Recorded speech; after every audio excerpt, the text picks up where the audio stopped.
Shabbat shalom, Shabbat shalom to the 12 tribes scattered abroad to the four corners of the earth, to the worldwide assembly, to the family at home. Shabbat shalom, Shabbat shalom. We're going to get our class going. Like always, we face the east. 1 Kings chapter 8. Get our prayer on. Men uncover their heads, sisters cover their heads according to 1 Corinthians chapter 11 in the assembly of prayer. Also, we lift up our hands, 1 Tim 2 and 8, to our holy Abba, that he hear our supplications. That's right. All right, family. We're going to get this opening prayer with the Most High's permission. In the name of his only begotten Son, our uncrowned King and our Lord and Savior, our Redeemer, Yahushua HaMashiach, and we know him down here locally as Jesus the Christ. Long live the King. Long live the King. Reading in the book of Psalms, come on, in the 37th chapter, it reads, "Fret not thyself because of evildoers, neither be thou envious against the workers of iniquity. For they shall soon be cut down like the grass, and wither as the green herb. Trust in the Most High, and do good. So shall thou dwell in the land, and verily thou shalt be fed. Delight thyself also in the Most High, and he shall give thee the desires of thine heart. Commit thy way unto Yahweh. Trust also in him, and he shall bring it to pass. And he shall bring forth thy righteousness as the light, and thy judgment as the noonday. Rest in the Most High, and wait patiently for him. Fret not thyself because of him who prospereth in his way, because of the man who bringeth wicked devices to pass. Cease from anger, and forsake wrath. Fret not thyself in any wise to do evil, for evildoers shall be cut off. But those that wait upon Yahweh, they shall inherit the earth. For yet a little while, and the wicked shall not be. Yea, thou shalt diligently consider his place, and it shall not be. But the meek shall inherit the earth, and shall delight themselves in the abundance of peace. The wicked plotteth against the just, and gnasheth upon him with his teeth. Yahweh shall laugh at him, for he seeth that his day is coming. The wicked have drawn out the sword, and have bent their bow, to cast down the poor and needy, and to slay such as be of upright conversation. Their sword shall enter into their own heart, and their bow shall be broken. A little that a righteous man hath is better than the riches of many wicked. For the arms of the wicked shall be broken, but the Most High upholdeth the righteous. Yahweh knoweth the days of the upright, and their inheritance shall be forever. They shall not be ashamed in the evil time, and in the days of famine they shall be satisfied. But the wicked shall perish, and the enemies of the Most High shall be as the fat of lambs. They shall consume into smoke, shall they consume away. The wicked borroweth and payeth not again, but the righteous showeth mercy and giveth. For such as be blessed of him shall inherit the earth, and they that be cursed of him shall be cut off. Drop the script. The steps of a good man are ordered by the Most High, and delighteth in his way. Though he fall, he shall not be utterly cast down, for the Most High upholdeth him with his hand. I have been young, and now am old, yet have I not seen the righteous forsaken, nor his seed begging bread. He is ever merciful and lendeth, and his seed is blessed. Depart from evil and do good, and dwell forevermore. For the Most High loveth judgment, and forsaketh not his saints. They are preserved forever. But the seed of the wicked shall be cut off. The righteous shall inherit the land, and dwell therein forever. The mouth of the righteous speaketh wisdom, and his tongue talketh of judgment. The law of his Elohim is in his heart. None of his steps shall slide. The wicked watcheth the righteous, and seeketh to slay him. Yahweh will not leave him in his hand, nor condemn him when he is judged. Wait on the Most High, and keep his way, and he shall exalt thee to inherit the land. When the wicked are cut off, thou shalt see it. I have seen the wicked in great power, and spreading himself like a green bay tree. Yet he passed away, and lo, he was not. Yea, I sought him, but he could not be found. Mark the perfect man, and behold the upright. For the end of that man is peace, but the transgressors shall be destroyed together. The end of the wicked shall be cut off. But the salvation of the righteous is of Yahweh. He is their strength in the time of trouble. And the Most High shall help them and deliver them. He shall deliver them from the wicked and save them, because they trust in him. Hallelujah! Selah! Woo! Yes, sir. Yes, sir. Yeah. Brother informed me that was one of the long fam. All these. Woo, that was a banger. Brother said that was one of the longest songs we done did. That was the longest song. It was, hey, that's what the Spirit moved me when I was doing this lesson. Oh, that was I a went to that banger. song for 2 or 3 different scripts. It was second witnesses in that song. Yes, Oh, sir. that was a banger. Wasn't it? I told him. That was a banger for what you got in store. Yeah. So the name of this class is Yah help my people navigate these curses. There's plenty of them. Just because we know we Israel don't mean we off the hook for nothing. You still got to endure to the end. You still got to continue to be righteous. You still gonna be tempted to fall off.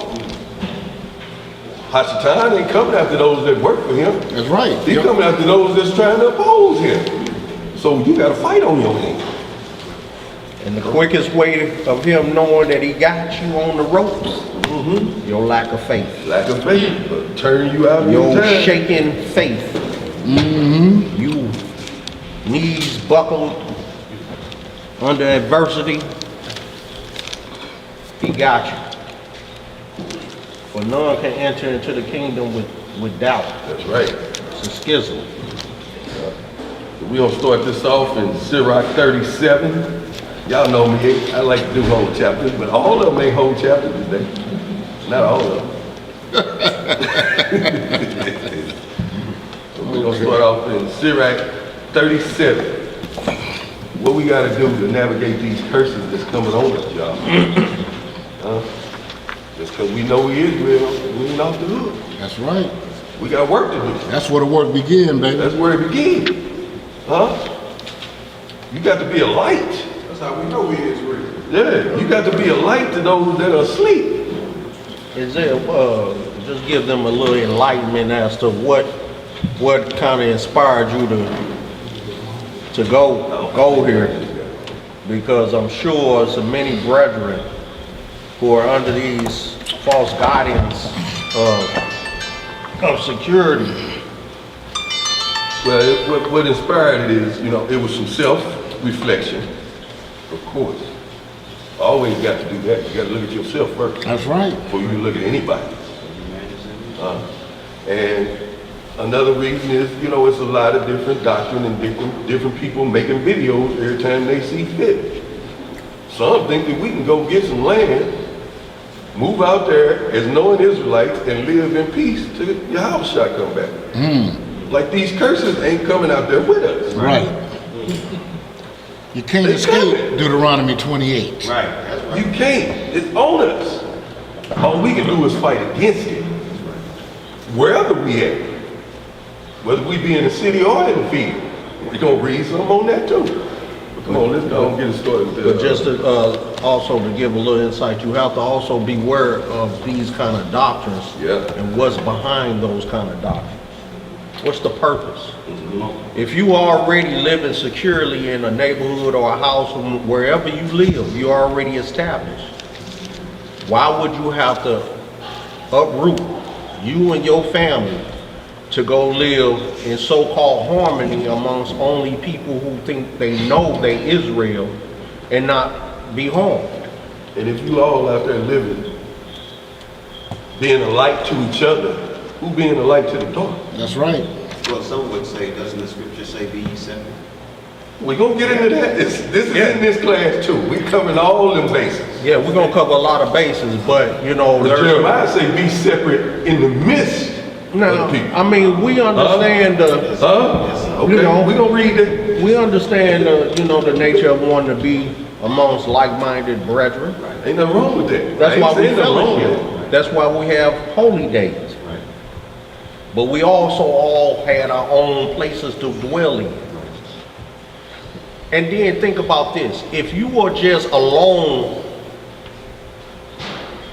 in a defense little whatever you community, aren't you then a sitting duck for the enemy? Right. Isn't it easy to capture all of you if you're just centrally located in one little spot? And on top of that, you don't even have a military, a militia to even protect you. Nobody's trained, Some of them are trying to train. but you're trying to train at the wrong time. He ain't fighting. But then you training with weapons. Use the sword to fight for us. You training with That is over. physical When we weapons. had that chance, we didn't do it right. You're training with physical weapons. Now we gotta get it up here. All right, let's get it. Sirach 37. Reading in the book of Ecclesiastes or Sirach in the Apocrypha. Let's start out with these friends of foes. That's a good foundation to start with, ain't it? Yeah, this is an excellent chapter too. Let's go. Chapter 37 and verse 1. Yes, sir. Let's get some understanding, family. Please. Every friend saith, I am his friend also. But there is a friend, which is only a friend in name. It is not a grief unto death when a companion and friend is turned to an enemy. O wicked imagination, whence camest thou in to cover the earth with deceit? Now, it said he could easily be turned into an enemy. So was he really your friend if he turned into an enemy that easily? He said, but this is the one that's only a friend in name. Can I Go ahead. Go ahead, brother. You might have a brother, might be Israelite brothers, different schools, different settings. You might go over this brother platform, pick up some likes, pick up some views, and that's the only reason. That's your ulterior motive, is to get more exposure. I go from this platform. See what I'm saying? Because your platform might be down out. You might see that. See what I'm saying? So you only a friend in name.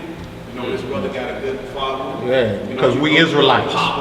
We We Israelites. Israelites. So we ought to just hook up because we all Israelites. Forget about our But differences. forget about the main objective is resurrection In your pocket. and salvation. So we just neglect the whole matter, the whole meat of the matter, Right. just so we can hook up because we brethren. We Israelites.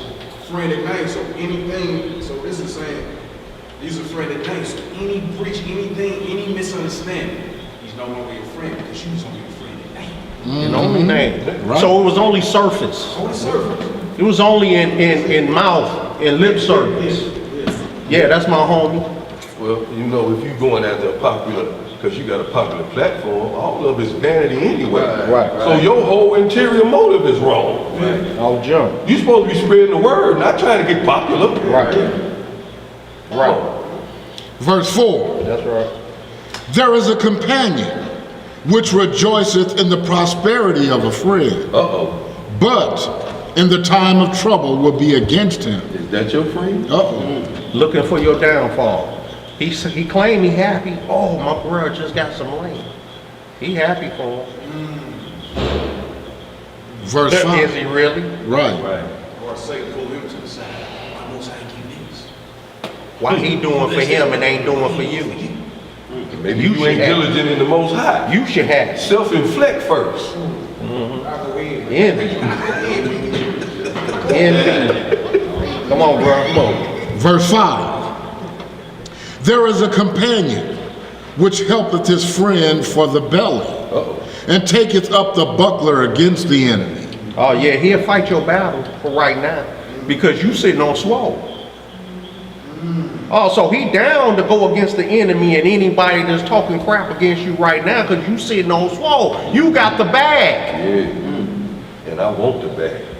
You got the bag. Or you the plug. So I'm gonna roll with you, dog. Whoever against you, I'm against them.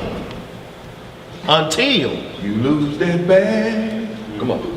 Verse 6. Forget not thy friend in thy mind, and be not unmindful of him in thy riches.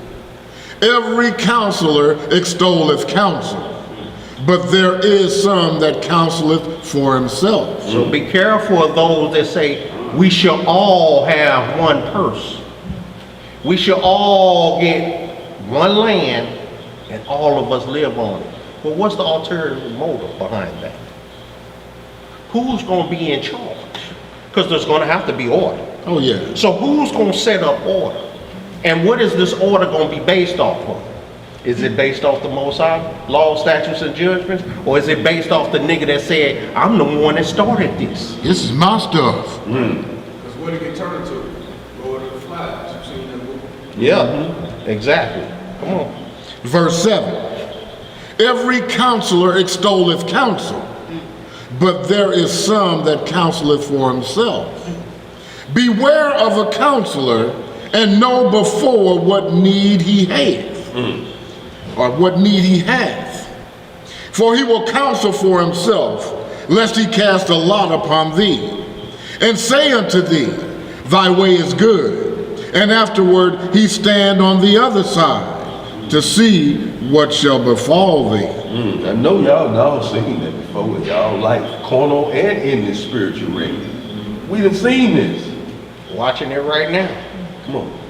You know what, that just reminds me of something. Uh-oh. Because that says right there, he'll say, thy way is good, and afterwards stand on. And that reminded me, me and some brothers of mine when I was in the world, we went down to Mardi Gras in Soulard. Right. We stopped by this store down there. They were selling an alcoholic beverage in the store. It was called Voodoo Juice. Okay. But since we were down there, I saw the Voodoo Juice was like $3 a bottle. I said, okay, let me get a case of that. I can sell it for $10 a bottle up there at Antonio's house. So we sit in Antonio's house in the window with a case of this liquor, right? And I'm gonna call your name, Leroy. We were sitting in Antonio's window selling these bottles of voodoo juice for $10 a pop. And Leroy was in there with us. And you know, I wasn't tripping. I'm just thinking, okay, I'll make a quick little hustle. But undercover cops ran up in the crib on us. And I looked, Leroy was across the street, standing on the sidewalk, looking at them run up on us. He saw them coming, but he didn't say nothing to us. They ran up in there, but when it said right there, where it said, you thought about Leroy, his face popped right up. Yeah, they say he was on the other side of the street. See, that's what you call a snitch. A Negro who had his hand in the dirt and then want to stand across the street when it goes went with me down. to pick the voodoo juice up. We went to the store together. He was like, that's cool, we gonna make some money. And then he saw the police, but he was out the crib. They came in the apartment. He wasn't even in the apartment. He was across the street. I saw him on the sidewalk. And he was like, I had to get out of there, dog. But they didn't lock me up. They locked Tonio up because it was his house. But just to say, your partners who you think are your partners egg you on until the shit hit the fan. Then they're across the street and you standing there holding the bag. I was wondering why I don't really see him no more. Come on out. Now you know. Yeah, Leroy. But if you didn't know, now you know. Woo, boy. Verse 9 again. And say unto thee, thy way is good, and afterward he shall stand on the other side to see what shall befall thee when he see the police coming over there. Verse 10, consult not with one that suspecteth thee, and hide thy counsel from such as envy thee. They looking to get something on you. Yeah. He looking for you to say the right thing so he can say, I got you. Right. See, this is why it says, try the spirit of every man. Right. You don't just run to him because he say it. Remember, Judas was an Israelite. Oh. Who knew he was an Israelite. Knew his whole heritage intact. Came from the same hood as the Messiah. Yep. So don't get it twisted. Just because a Negro can say shalom and ak and all that don't mean it's all good. Right. Look how many people have been deceived in Demona. Look how many people have been deceived in Miami. Israelites. Look how many brethren are being deceived at this very hour by the many doctrines of men under Israelites. The ABC camps. Sisters being raped and tortured and humiliated. Brethren being raped and humiliated. Under Israelites. Don't forget the acts of Benjamin in the books of Judges. Sodomitish mindset. Don't get it twisted. So we think just the Christian church only had sodomites. No. Man, it's Israel, they don't exist no more. Israelites were sodomites long before Baptist church were even established. It's Israelites that act like they still in Christianity. They just read more of the Bible now. But see, it's even worse But it's still because the same it's mindset. worse because they know better now. So that makes it even worse. Right. That makes it 10 times worse. Because he says now you make those who you lead twofold more a child of hell than yourself. So the damage is even greater. Because they trust that you shall bring knowledge and understanding of the Most High's word and salvation to the unlearned. Instead, you perverted it. Scripture quote, the Pharisees would go way across seas to get money, right? Yeah. You got a lot of ABC camps spread out all through the states. Yes. Wow. But brother, you have to understand, Satan's whole mission is to destroy the chosen seed. Those are the Gentile nations and the unbelievers are already on his side. He ain't worried about that. It's to get the golden goose. Remember the movie The Golden Child? That one chosen child was all they gave a damn about. Anything else didn't matter. That seed has to be destroyed because it was through that chosen seed, Adam, through his chosen seed, in which Israel was going to come forth and inherit the kingdom of the earth. Verse 11. Neither consult with a woman touching her of whom she is jealous, neither with a coward in matters of war, nor with a merchant concerning exchange, nor with a buyer of selling, nor with an envious man of thankfulness, nor with an unmerciful man touching kindness, nor with the slothful for any work. We're going to touch on that slothful a whole lot more too a little later on down. And some of these Negroes want to have compound living because they don't want to work. Exactly. They want to see you They gonna niggas lift up work. nothing. Want to They see gonna you lift a work and gather the benefits from your labor and your wife's labor.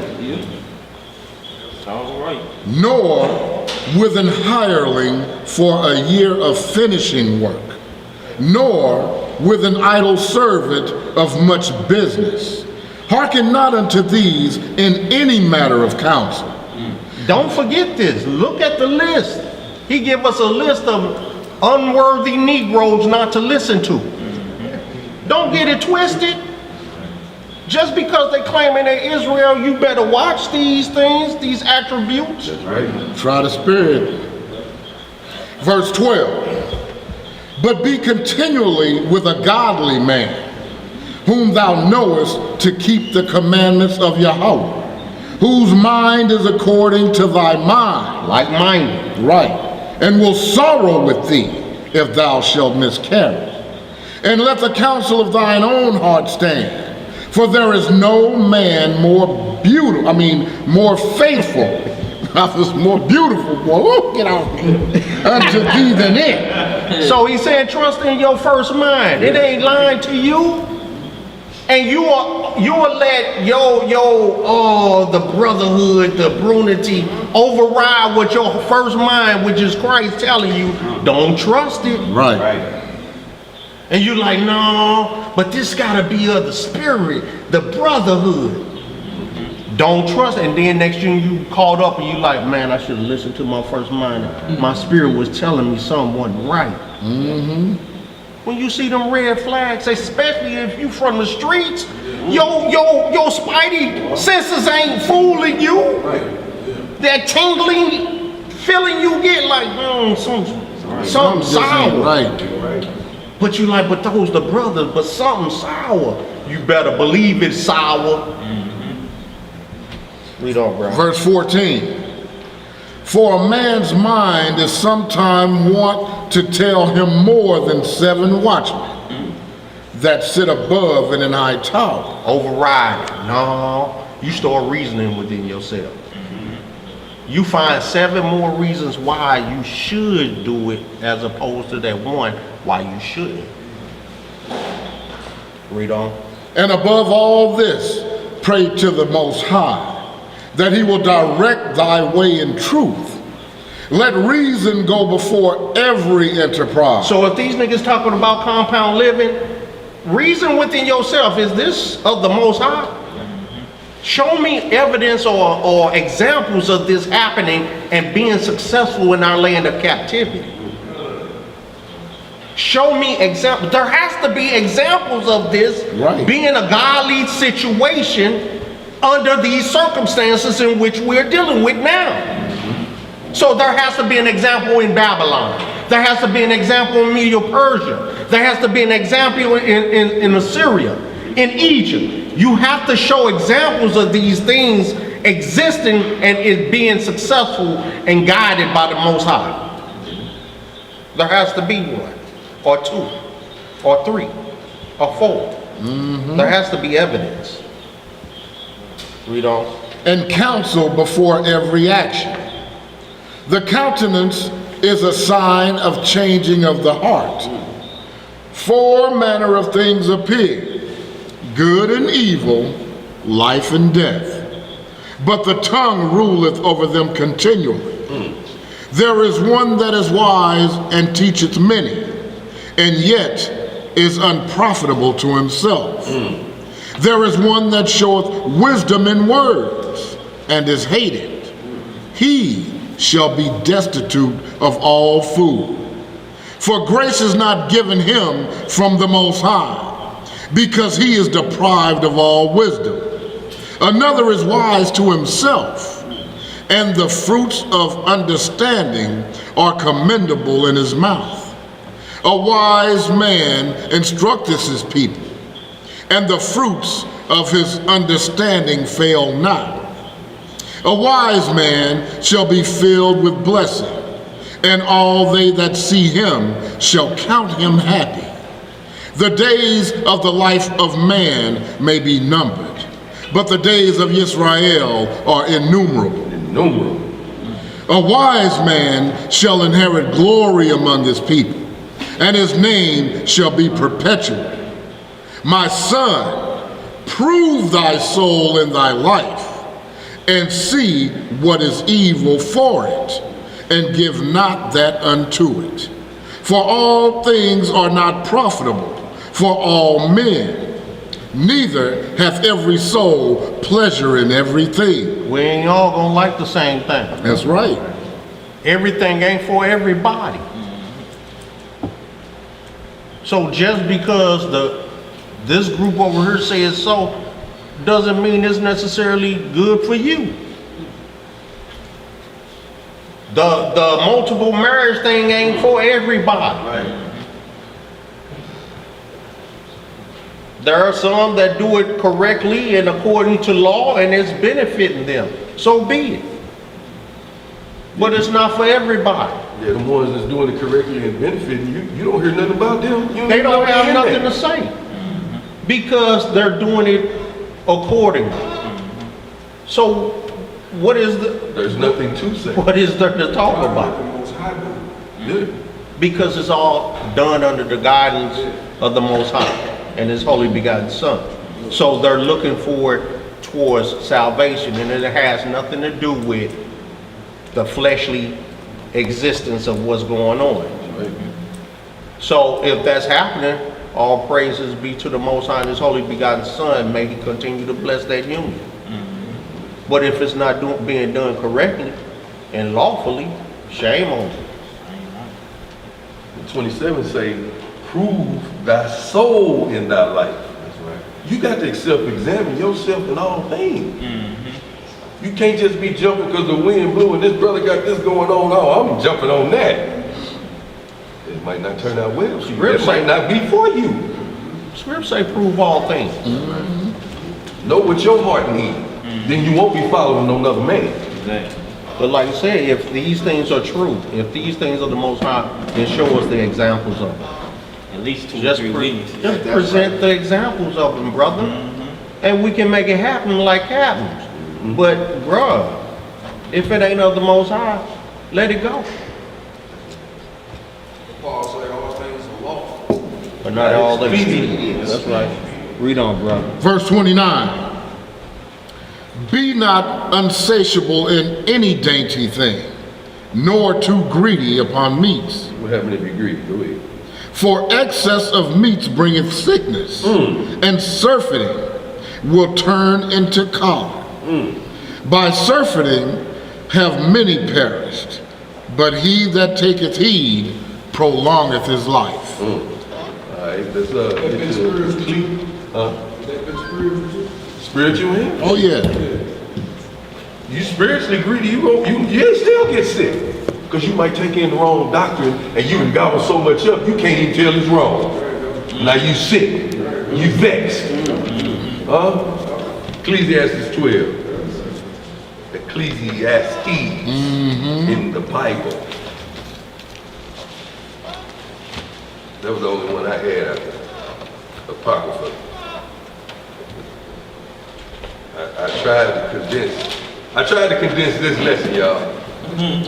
Yeah. But then it turned into this, so it's still the same. Come on, Ecclesiastes 12. The book of Ecclesiastes, chapter 12 and verse 1. Everybody there? All right, we good? Remember now thy Creator in the days of thy youth, while the evil days come not, nor the years draw nigh, when thou shalt say, I have no pleasure in them. While the sun, or the light, or the moon, or the stars be not darkened, nor the clouds return after the rain. In the day when the keepers of the house shall tremble, and the strong men shall bow themselves, and the grinders cease because they are few, and those that look out of the windows be darkened, and the doors shall be shut in the streets when the sound of the grinding is low. And he shall rise up at the voice of the bird, and all the daughters of music shall be brought low. Also, when they shall be afraid of that which is high, and fears shall be in the way, and the almond tree shall flourish, and the grasshopper shall be a burden, and desire shall fail, because man goeth to his long home, and the mourners go about the streets. Or ever the silver cord be loosed, or the golden bowl be broken, or the pitcher be broken at the fountain, or the wheel broken at the cistern. Then shall the dust return to the earth as it was, and the spirit shall return unto Yah who gave it. Vanity of vanities, saith the preacher. All is vanity. And we said that earlier. It's all vanity. Yep. And moreover, because the preacher was wise, he still taught the people knowledge. Yeah, he gave good heed and sought out and set in order many proverbs. The preacher sought to find out acceptable words, and that which was written was upright, even words of truth. The words of the wise are as gold, and as nails fastened by the masters of assemblies, which are given from one shepherd. And further by these, my son, be admonished, of making many books there is no end, and much study is a weariness of the flesh. Let us hear the conclusion of the whole matter. Fear Yah, and keep his commandments, for this is the whole duty of man. Wait a minute, what? This is the whole duty of man.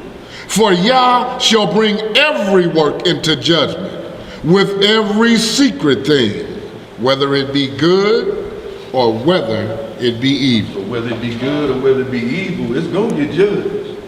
He know the inner parts of your heart. He know why them words came off your lips. You can fool the person you talking to, but you can't fool the Most High. That's right. All right, come on, let's go to Deuteronomy 28, 16 through 20, and 32 through 44. We ain't gonna touch on all the curses, but we're gonna talk about some of the curses first. And then we're gonna get into trying to navigate through them curses. How do we sustain ourselves as a cursed people? It's a way to make it happen.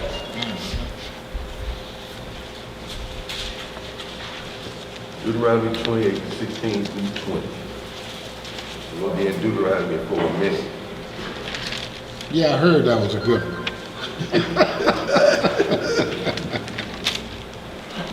Oh boy.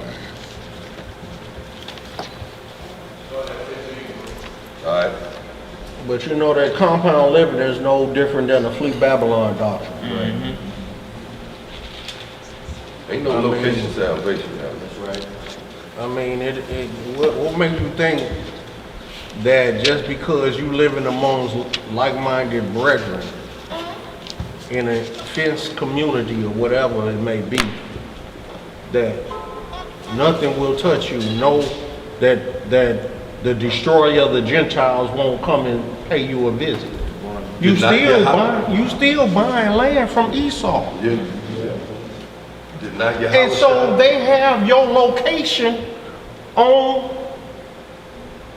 Oh, they know satellite, where- everything. know They where- already, they know who they sold that land to.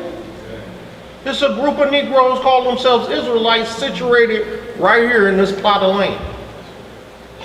Who you think they taking out first?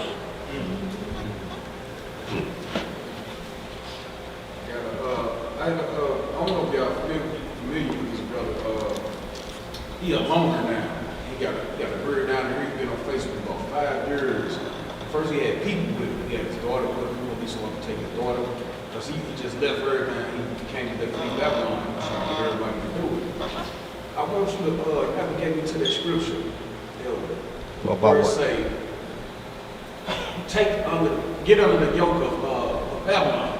What the Most High was telling us, I think it was in the book of Isaiah, when he was telling us. I think it's in Jeremiah. It's in Jeremiah. Jeremiah, and then we're I gonna think hit it's it. one of these scriptures we got. I could swore I could swore I read that. I got something In the real last good couple for you days, in but- Baruch. When I hit him with that, he got upset with me. Stopped talking to me. Yeah. Oh, well, Because see, that was a clear sign right there. see, stiff neck. Just because the most I ain't finna go to jail. 'Cause if- Just because you say I'm going to jail, I ain't going. If he was righteous, he wouldn't have got mad. He'd have chopped it up, right? He'd have took that reproof. But what happened? Man, that's it. That's the last thing he didn't What talk happened to me. Jeroboam saying he wasn't going to Babylon? But He man, put when I him in said- chains and yanked him to Babylon. He said, oh, you ain't going. He said, okay, I got you. Show you ain't going. Yeah. I got you. And we're gonna hit that Baruch chapter 2, because he said we going into continual captivity because we refuse to bow our heads to the king of Nebuchadnezzar or the king of Babylon, which is the daughter of Babylon. So you got Negroes saying because we are Israelites, we're sovereign. We don't have to abide by the laws of the land or anything. But when Christ was alive, what did he tell the disciples? Pay the taxes. Whose money on whose face on the money? Now he said render to Caesar what Caesar. So why would we think in the daughter of Babylon we exempt from those things? Now this is the Messiah telling his boys. This is the Son of the Most High that's giving them instructions. The Most High said, I set up these kingdoms to bring them down. They are my servants. He called Cyrus a servant. That's it. The king of this nation is a servant. Trump is his servant. He's doing his bidding, whether you He's like doing it or what not. whether you like what he's doing or not. It don't matter. Your say so don't mean nothing. He's serving his purpose. His due time. He's doing exactly what it was foretold for him to do. Handle this business and do it accordingly. Otherwise, I'll be on your head. Pharaoh's heart was hardened. He had to follow rank. He had to follow what was already prophesied. Because the Most High does things not for our honor, so that the nations know that he is the Most High. He controls it all, not man. We just in it. It's his world. Y'all know the saying, it's his world, we just a squirrel. Yeah, we need to move ourselves accordingly in this world. Just like with Christ. Wasn't it a snake with him? Huh? See, we keep forgetting that. And he still navigated the way he needed to navigate, didn't he? Come on. It's you, Elisha. Where we at? Deuteronomy Put your 28:15. finger on it. 15? Okay. Deuteronomy chapter 28, verse 15. We need to start this. But it shall come to pass, if thou wilt not hearken unto the voice of the Most High Yah, to observe to do all his commandments and his statutes, which I command thee this day, that all these curses shall come upon thee and overtake thee. Cursed shalt thou be in the city, and cursed shalt thou be in the field. So you're going to be cursed whether you in the city or on 90 or 120 or however many acres you got. That's Them right. curses is going with you. That's right. So you better learn how to navigate through them. ass. They own your ass. Ain't no going there and now I'm free now. I can live, I can kick back to Christ come. No, you can't. What about the ones saying they quit buying time? They buying time. What? Buying it from who?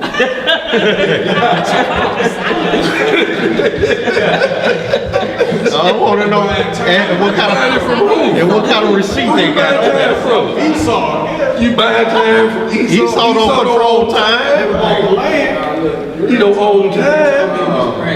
They say they was practicing for, I guess, a time when they got to go in the wilderness. The whole world is the wilderness, and we're gonna see that the whole earth is the wilderness. So they're already in the wilderness.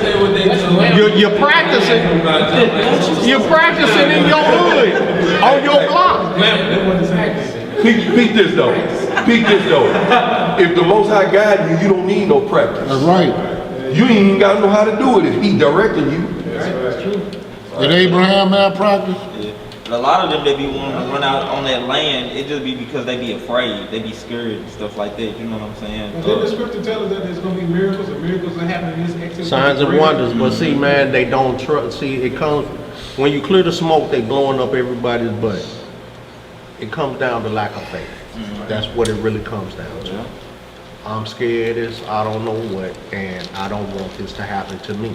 And so, and then some get comfortable and they're looking for some sense of paradise and comfort.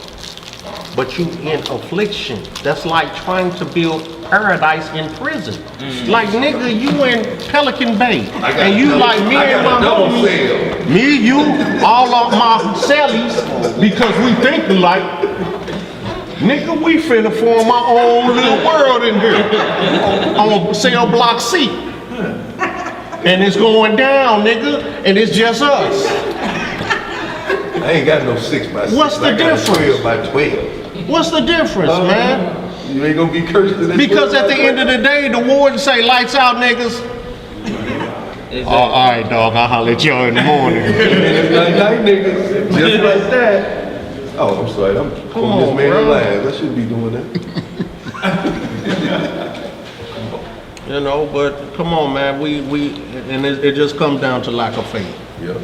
At the bottom, at the end of the day, it's lack of faith. Because if the Most High with you, it don't matter where you at. I mean, aren't you protected now wherever you are? Has harm come unto you? I mean, we deal with adversity and strife and things of that nature. That's just the common conditions of mankind. I mean, we all go through that. What has changed for you? You probably lost a job or two or something, or the finances are worse than they were before. But what has changed? You still wake up, give thanks and praises, repent for your sins. Right. What has changed? What you think gonna change when you all live together? And you don't know the mindset of these Negroes you living with. That's the thing. Yeah, they fronting because you ain't with them 24 hours a day. But what happens when you with them 24 hours a day and you see the dark side of these Negroes and you like, this nigga crazy than that? He ain't picking up no sticks. He keep taking my sticks. This nigga is crazy, man. Did y'all know he was like that? Got y'all out there using the bathroom in buckets. I didn't have a clue, bro. Oh, dog, I need a shower. You know, I mean, dude. But we have examples of all this compound living. I mean, look at what happened down in Cairo, Illinois, with the compound living. The brothers and sisters down there had built a compound living, and all kind of wickedness had broke out in that camp. Homosexuality was rampant, pedophilia, raping, all these things that are against the ways of the Most High was rampant. Demona, same thing. We got testimony of those who lived there of what was going on. Miami, Florida, Yahweh been Yahweh, wrong way been wrong way. We see, it's been on the news. There's documentaries of what you can see of what happened in that compound living. Murder, torture, rape, pedophilia, all that was going on. You would ask him, man, how he become a billionaire in his captivity? Those circumstances. He had to yield to the dark side. That's the only way gonna give you a gift in this world. Come on, man. We're gonna hit some rich man and poor man scriptures too in this lesson. Let's finish our word. I'll stop that, brother. Where I stop at? 18, 16. Yeah, 16. Cursed shalt thou be in the city, and cursed shalt thou be in the field. Cursed shall be thy basket and thy store. Cursed shall be the fruit of thy body and the fruit of thy land. Your children gonna be cursed. Yeah. The increase of thine kind and the flocks of thy sheep. Even your flocks gonna be cursed. All your goods. Yeah. Cursed shalt thou be when thou comest in. Here come that nigga. And cursed shalt thou be when thou goest out. There go that nigga. The Lord shall send upon thee cursing, vexation, and rebuke in all that thou settest thine hand unto for to do, until thou be destroyed, and until thou perish quickly, because of the wickedness of thy doings, whereby thou hast forsaken me. All right, drop down to 32. Y'all 32. read the rest of them. I'm sure most of y'all have read these curses. So But when you go back over them and then you see it with a little more experience of seeing it in before your naked eyes, it takes on a little more in-depth meaning to you. Verse 32, thy sons and thy daughters shall be given unto another people, and thine eyes shall look and fail with longing for them all the day long, and there shall be no might in thine hand. They still doing that today. They call it Division of Family Services. They come in division, they need to put a comma right there. Division yeah, of family. That's what it is. and these are our services. Shabbat shalom, Imam. Yeah. Shabbat shalom, Mom. This is what they're still doing to this day. All it takes is a neighbor across the street, nosy ass Karen, to call in and say, hey, he's abusing his children and he's on dope. They don't give a doggone care. They gonna listen to Karen and swoop in on your children. Now, you have to pay to get them back. And you have to present all kind of manner of receipts and things of this nature showing gotta that you are worthy You gotta and prove fit to be a you're a parent of your own seed. And you saying you can get out of this. Perfect example, not to prolong this. My children were all born under my care from day one. Under my care and my wife's care. Day one. Never been a part of the system or nothing. Do you know they were charging me with child support? I lost a job over this. I lost my license suspended and all this. Didn't know all this, that they trying to hit me up for child support. Now peep game. I called them to find out why the hell do I owe for child support, and I'm married to my wife, the mother of my children, and they're all born under my care from day one. I got a child support letter and I was with my daughter, my son's mother. They in the say, same house. check this out. They say, Mr. Burton, you don't owe us. You owe your wife. Yeah, just like y'all looking. So imagine me holding the phone like, what? Oh, you don't owe us a cent. However, you owe your wife. Who the hell are you to tell me what I owe my wife what? We don't know. So how the hell do I owe child support? I don't owe the government nothing, but I owe my wife. Suspended my license, everything. I have gone through, and every 3 years they do this shit to me. Because the money don't change.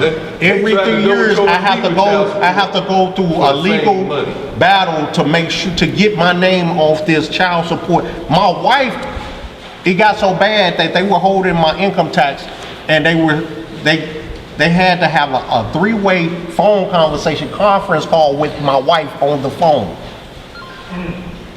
to let them know that my husband don't owe me a cent. What are you talking about? My wife had to be on the phone talking with these lawyers about child support that I never owed a day. See, I'm still trying to wrap around it. Yeah, I'm still trying to wrap my head around it. Easy. Well, you know they say. And then, hold on, now check this out. I don't mean to cut you off, Zeb. I got AARP now. I'm old enough. Yeah, I like my senior citizens discount. But check it out. I can't even get discounted car insurance until December because of I had a suspended license on my record due to child support. Dang. Like,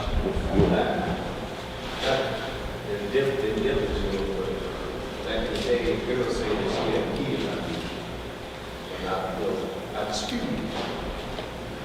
They had me downtown, on 7th Street.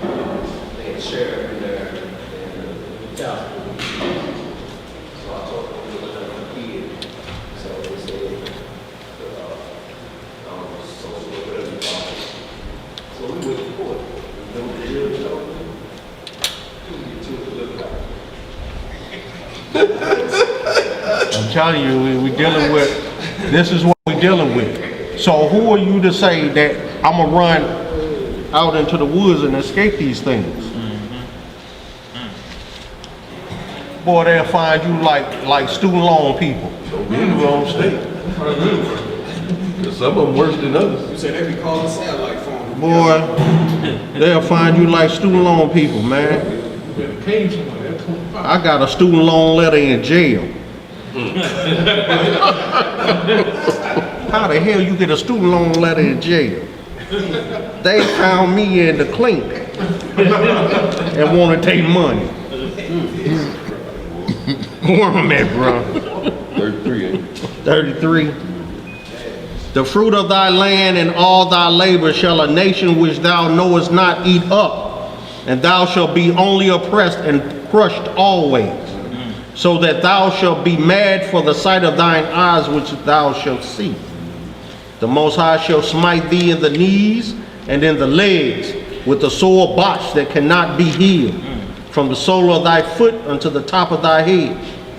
The Most High shall bring thee and thy king which thou shalt set over thee unto a nation which neither thou nor thy fathers have known, and there shalt thou serve other gods, wood and stone, and thou shalt become an astonishment, a proverb and a byword among all nations whither the Most High shall lead thee. And these are words of scorn, words of identification of scorn to the so-called black man and woman and child. Nigger, coon, porch monkey, Negro, African American, Afro-American, all these titles in which we have clung to or which cling to us. And we're the only people every 10 or 15 or 20 years we change our identity to suit the aesthetics of our people or what, or black power, okay, we black now. We once accepted color. We accepted being Negroes. Now we African American. We was Afro American.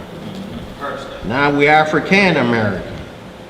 We the only ones that change our name so often, just to suit whatever the common mindset is of that time. It's part of them curses. Part of these curses, and we can't escape them. So even when you gather land, you buy land, and I ain't discouraging no one to owning their own land and acreage and doing what they do. That's a beautiful thing. The Most High bless you to do so, do it.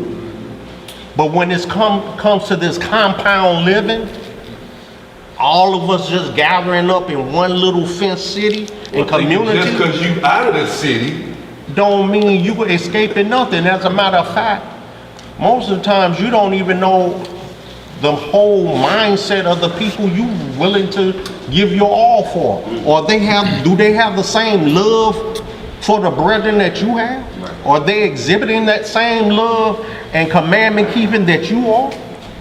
But if Do you know if they have the so-called dragging women at home that's always in strife with the husband and usurping authority over the household? Do you know if he's bringing that ugly luggage along with him? Or is he that type of cat himself? Is he a pedophile? Do you know? Do you know who you going to live with the rest of your life? Yeah, But but the you touched your child is the wrong The time. question is if nobody has a job, how are you going to sustain yourself? Well, see, this is the deal. See, this is why we just read in Sirach 37. You must question, reason with yourself before you enter into any enterprise.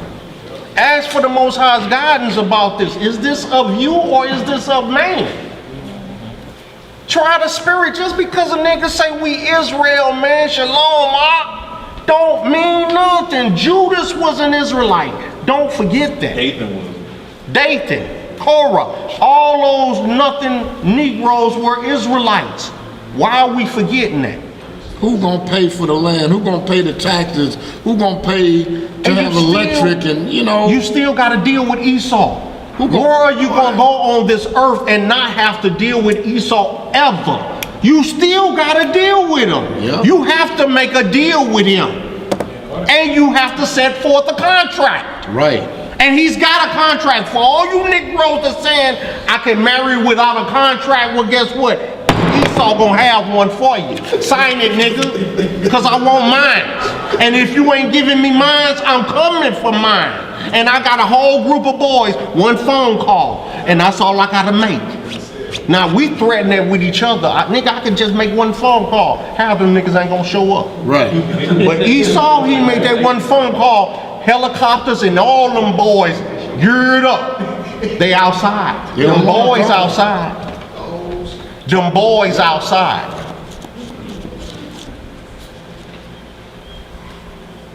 We ain't even prepared to even have these Negroes beat up their women and dog out the sisters, and you say you finna have a communal living with all these niggas. Half these Negroes are soft in the heart. What's gonna happen if something run up on you? They running for the hills. You got some sisters harder than some Negroes, some of the brothers. Let's be realistic about this, y'all. If you already content, Most High, we're going to hit these scriptures about being content with what you have and trusting in the Most High. But woe unto those who have lost patience. And woe unto those that join house to house. Isaiah chapter 5, we're going to hit that. 35, 36. Yeah, go down to No. 45. 45, jump down to 45. No, I'm saying you read down 45. Oh, okay, all right. And we're gonna go somewhere. I'm at 38. Thou shalt carry much seed out into the field and shalt gather but little in, for the locust shall consume it. Thou shalt plant vineyards and dress them, but shalt neither drink of the wine nor gather the grapes, for the worms shall eat them. Thou shalt have olive trees throughout all thy coasts, but thou shalt not anoint thyself with the oil, for thine olive shall cast his fruit. Thou shalt beget sons and daughters, but thou shalt not enjoy them, for they shall go into captivity, slavery. All thy trees and fruit of thy land shall the locust consume. The stranger that is with... Wait. It's gonna consume the trees on your land? Yes. Yes. And it's not just talking about the physical locust, but a nation that shall eat up all your labors. Though you toil and you labor sun up to sundown, you don't get to reap the benefits thereof. The nation that is sitting on his butt, rear end, calling us the niggas, who are really the niggas, are reaping the benefits of your labor.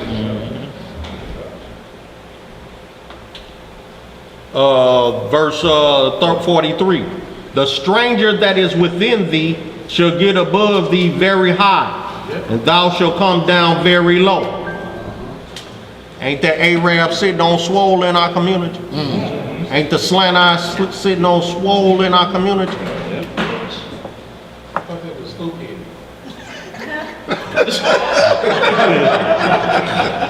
That too. Whatever you want to call them.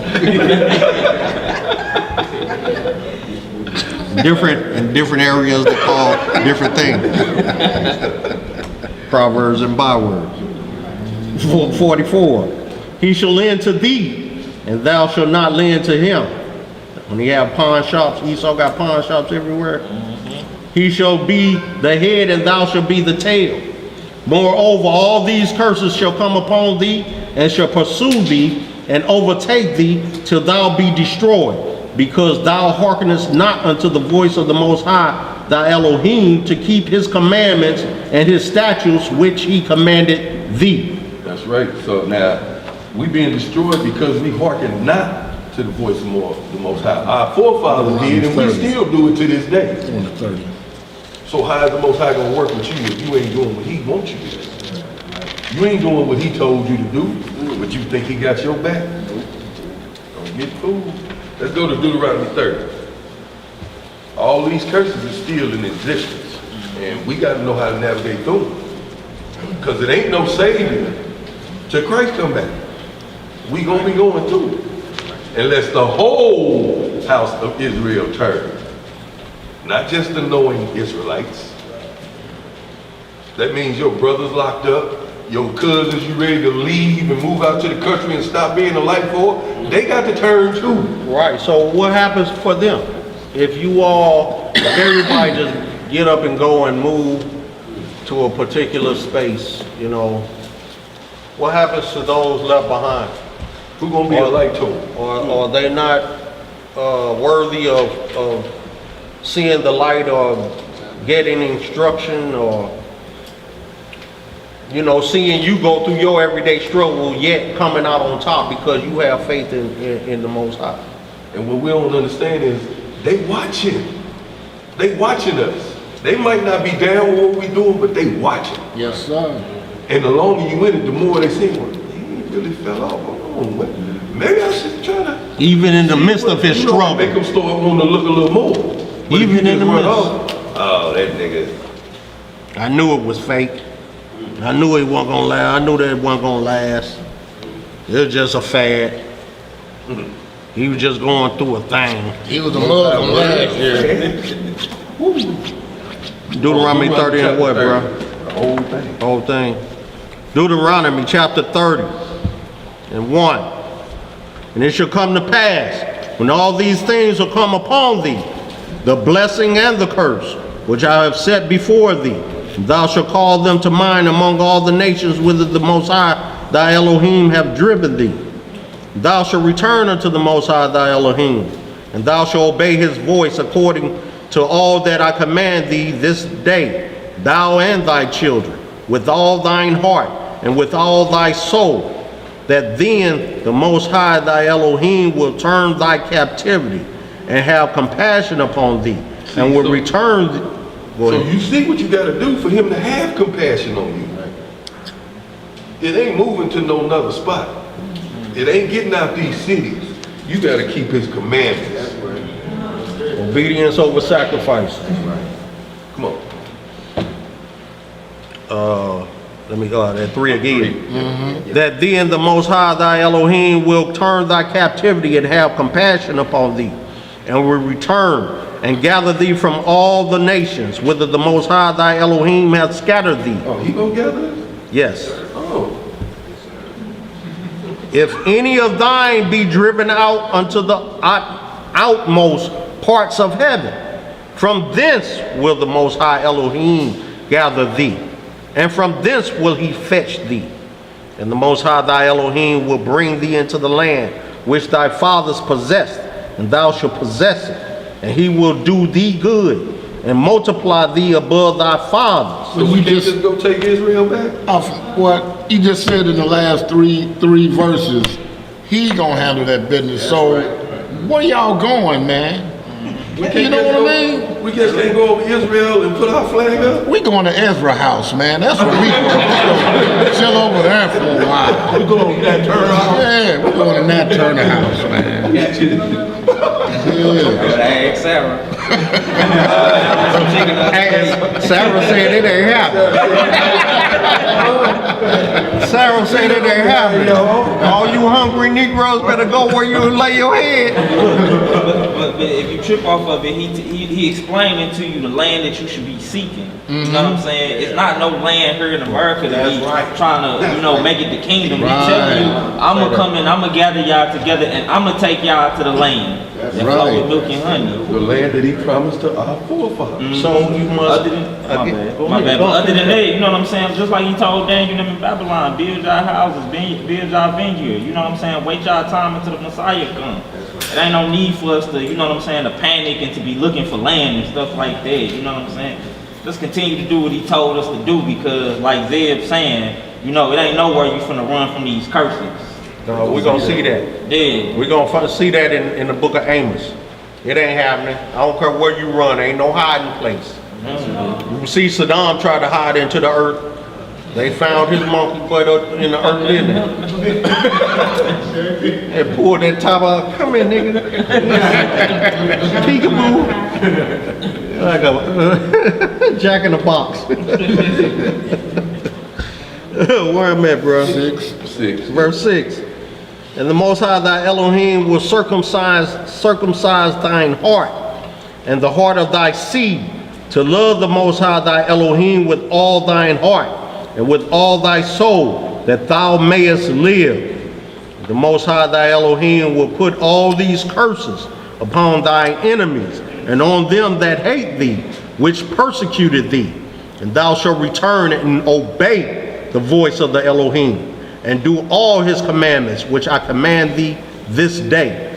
And the Elohim thy power will make thee plenteous in every work of thine hand, in the fruit of thy body, and in the fruit of thy cattle, and in the fruit of thy land, for good. For the Elohim will again rejoice over thee for good, as he rejoiced over thy fathers. If thou shalt hearken unto the voice of thy Elohim thy power, to keep his commandments, and his statutes, which are written in this book of the law. And if thou turn unto the Most High thy Elohim with all thine heart and with all thy soul, for this commandment which I command thee this day, it is not hidden from thee, neither is it far off. It is not in heaven, that thou shouldest say, who shall go up for us to heaven and bring it unto us, that we may hear it and do it. Neither is it beyond the sea, that thou shouldest say, who shall go over the sea for us and bring it unto us, that we may hear it and do it. But the word is very nigh unto thee, in thy mouth and in thy heart, that thou mayest do it. See, I have set before thee this day life and good, and death and evil. In that I command thee this day to love the Elohim thy power, to walk in his ways and to keep his commandments and his statutes and his judgments, that thou mayest live and multiply, and that Elohim thy power shall bless thee in the land whither thou goest to possess it. But if thine heart turn away, so that thou wilt not hear, but shalt be drawn away and worship other gods and serve them, I denounce unto you this day that you shall surely perish, and that you shall not prolong your days upon the land whither thou goest. Go ahead. We can't prolong our days. No. We can't buy some extra days. No. No, you can't go down to the front desk and pay for another couple of days. So you can't buy time then. No. Upon the land whither thou passest over Jordan to go to possess it. 19. I call heaven and earth to record this day against you, that I have set before you life and death, blessing and cursing. Therefore choose life, that both thou and thy seed may live, that thou mayest love the Elohim thy power, and that thou mayest obey his voice, and that thou mayest cleave unto him. For he is thy life, and the length of thy days, that thou mayest dwell in the land which the Elohim sware unto the fathers, to Abraham, to Isaac, and to Jacob, to give them. All right, 31, 1 through 6, then 34, 1 through 7. We're gonna examine a few more of these curses. Then we're gonna get into Deuteronomy 32. And then we're gonna start seeing how we should be acting in this cursed land that we in. Can we hear something real quick before we hit that 31, bro? Sirach chapter 2.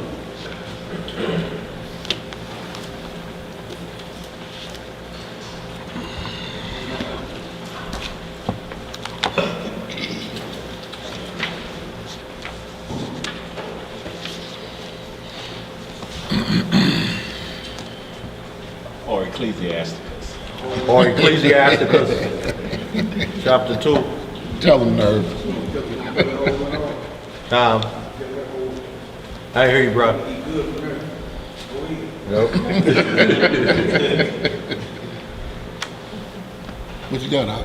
Sirach chapter 2, What it say? start at, Ain't but 18, you know, Yeah, I yeah, favor one. whole chapters. it It ain't but 18, and they are good. Yes, sir. hit that whole, yeah, all of it. All of it. You said 2? Yeah, Sirach chapter 2, 1 through 18. That look like everybody. All right. Sirach chapter 2, verse 1. My son, if thou come to serve the Lord, prepare thy soul for temptation. Set thy heart aright, and constantly endure. No, sometimes they do. And constantly endure. I ain't tired. I'm tired now, so I ain't got to do that no more. Constantly endure. And make not haste in time of trouble. Make not haste in time, what you running for? You up and burning out in a time of trouble. You don't trust in the Most High. What you running for? He did not give us the spirit of fear. Key word, running. But you running when none pursue it. Right. The wicked flee when none pursue it. What you running for? Ain't you already got a crib? Ain't you secure wherever you are? Whatever hood you in. I'm in one of the most dangerous hoods in St. Louis, and I am protected. All praises to the Most High and His holy begotten Son. His hedge is around us. I ain't fearing what's going on around us. It has not touched my household. I ain't gotta uproot my whole household to go feel safe somewhere else where I'm a sitting duck. Right. And I am gonna get harmed. Right. I don't even know where I'm going. Yeah. I don't have a clue about the land or the terrain around it. But in my hood, I know how to dip through certain cuts. Yeah. This game way down. Oh, I know how to get real little. Yeah.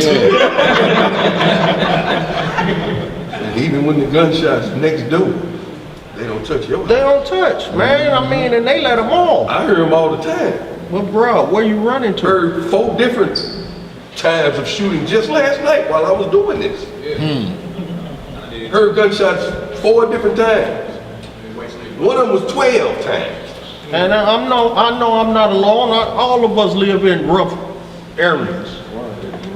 But guess what?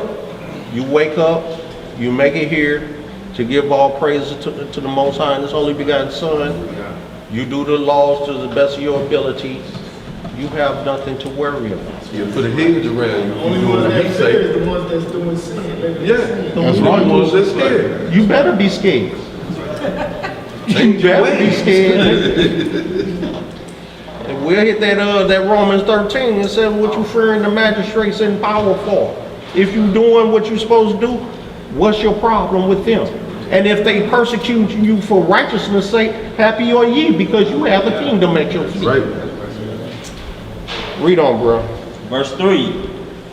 Cleave unto him, and depart not away, that thou mayest be increased at thy last end. For whatsoever is brought upon thee, take cheerfully, and be patient when thou art changed to a low estate. Take it okay, man. If you sitting on swole and then you lose all that good paying job and everything, it's all right. You still got breath. So that means you have the opportunity to make whatever's bad a good situation. But without breath, you can't do nothing. It is what it is. But long as you waking up, the Most High is shining His grace upon you. Still, we forget what Job went through for 48 years. 48. How many of us could withstand 48 years of what he endured? 48. 48 hours you couldn't take it that. And then at the end, he was doubled up. Everything he lost, Doubled he got up. back. Why? Because of his faith. He didn't lose his faith or his patience. But his woman told him, hey, go. She lost patience. She lost faith. But he was the one being afflicted. Right. And the first thing that he said when he lost everything is, naked I came and naked I shall leave. All this ain't nothing. You know what I'm saying? But let's get the man to know. I know I will see my maker. Yeah. Verse 5. That was his surety. Verse 5. For gold is tried in the fire, and acceptable men in the furnace of adversity. So don't be hard on yourself. You have to understand that what he's saying here, a good man, honorable, the saints are tried in the fire, in the furnace of affliction. Abraham was thrown in the furnace. Meshach, Shadrach, and a bad Negro, thrown in the furnace. Daniel in the lion's den. I mean, we've gone through it. We see it happening to this day, and we just won't acknowledge it on the same levels, but we see it all the time. We see brethren. Matter of fact, one of our brethren, my nephew, was shot in the face with an AR. He's still alive and breathing and talking to this day. So we see it. We see it. We got a brethren in here that's been shot multiple times. He got a bullet on his forehead, shot at close range with a 9mm, and he's walking around talking. So we see it all the time. His mercy endures forever. Read on, bro. Verse 6. Believe in him, and he will help thee. Order thy way aright, and trust in him. Ye that fear the Lord, wait for his mercy, and go not aside, lest ye fall. Ye that fear the Lord, believe him, and your reward shall not fail. Ye that fear the Lord, hope for good, and for everlasting joy and mercy. Look at the generations of old, and see, did ever any trust in the Lord, and was confounded? Or did any abide in his fear, and was forsaken? Or whom did he ever despise that called upon him? So he says, check the records. Go through the Old Testament, New Testaments, and all the adjoining books, and see if it's been found that any that had put his trust, his whole faith and soul in the Most High and his begotten Son was ever confounded or forsaken. Show me. Because if it has happened, then there's evidence of it. Bring it forth. Noah was saved out of the flood. Everybody perished but 8 souls. Talk about faith. Talk about obedience. Build a boat and it ain't never rained. Talk about obedience. Talk about faith. But our people had 120 years to repent and didn't want to say nothing until that first raindrop came. Raindrops keep falling on my head. Oh shit. Now it's time to repent. Too late. That's why the Most High says, seek me now while I can be found. The door has been closed. Because the day shall come where there shall be a famine in the land, not of bread and water, but of the word of the Most High. That's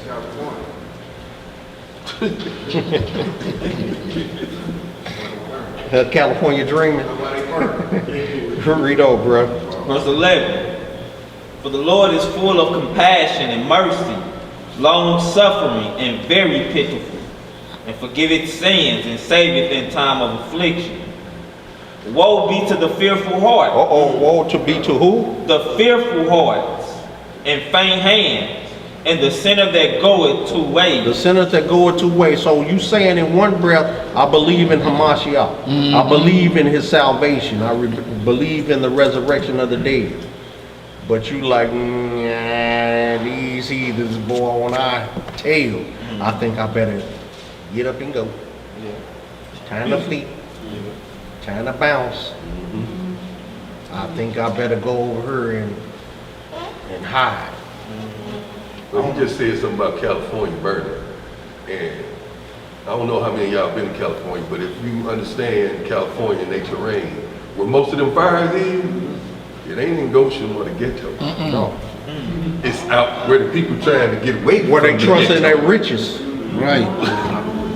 I just came from California. I just dropped a load off right there in Pontoon, Illinois. That's why I'm here today. Yeah. I just came from Cali. It wasn't burning in the hood down there. Yeah, no, down there in the ghetto where we at, there ain't nothing of that going on. Just like if we You might got to deal with a little smoke in the air, a little yellow sun. just like none of those plagues came into Goshen where the Israelites were dwelling in the time of Egypt. Exactly. That's why them boys from Egypt come down, they looking in the window, they like, man, they in there drinking and kicking it. They feasting, man, and ain't nothing. We over here wailing because our children dying, everybody dying from plague, ain't nothing touching them.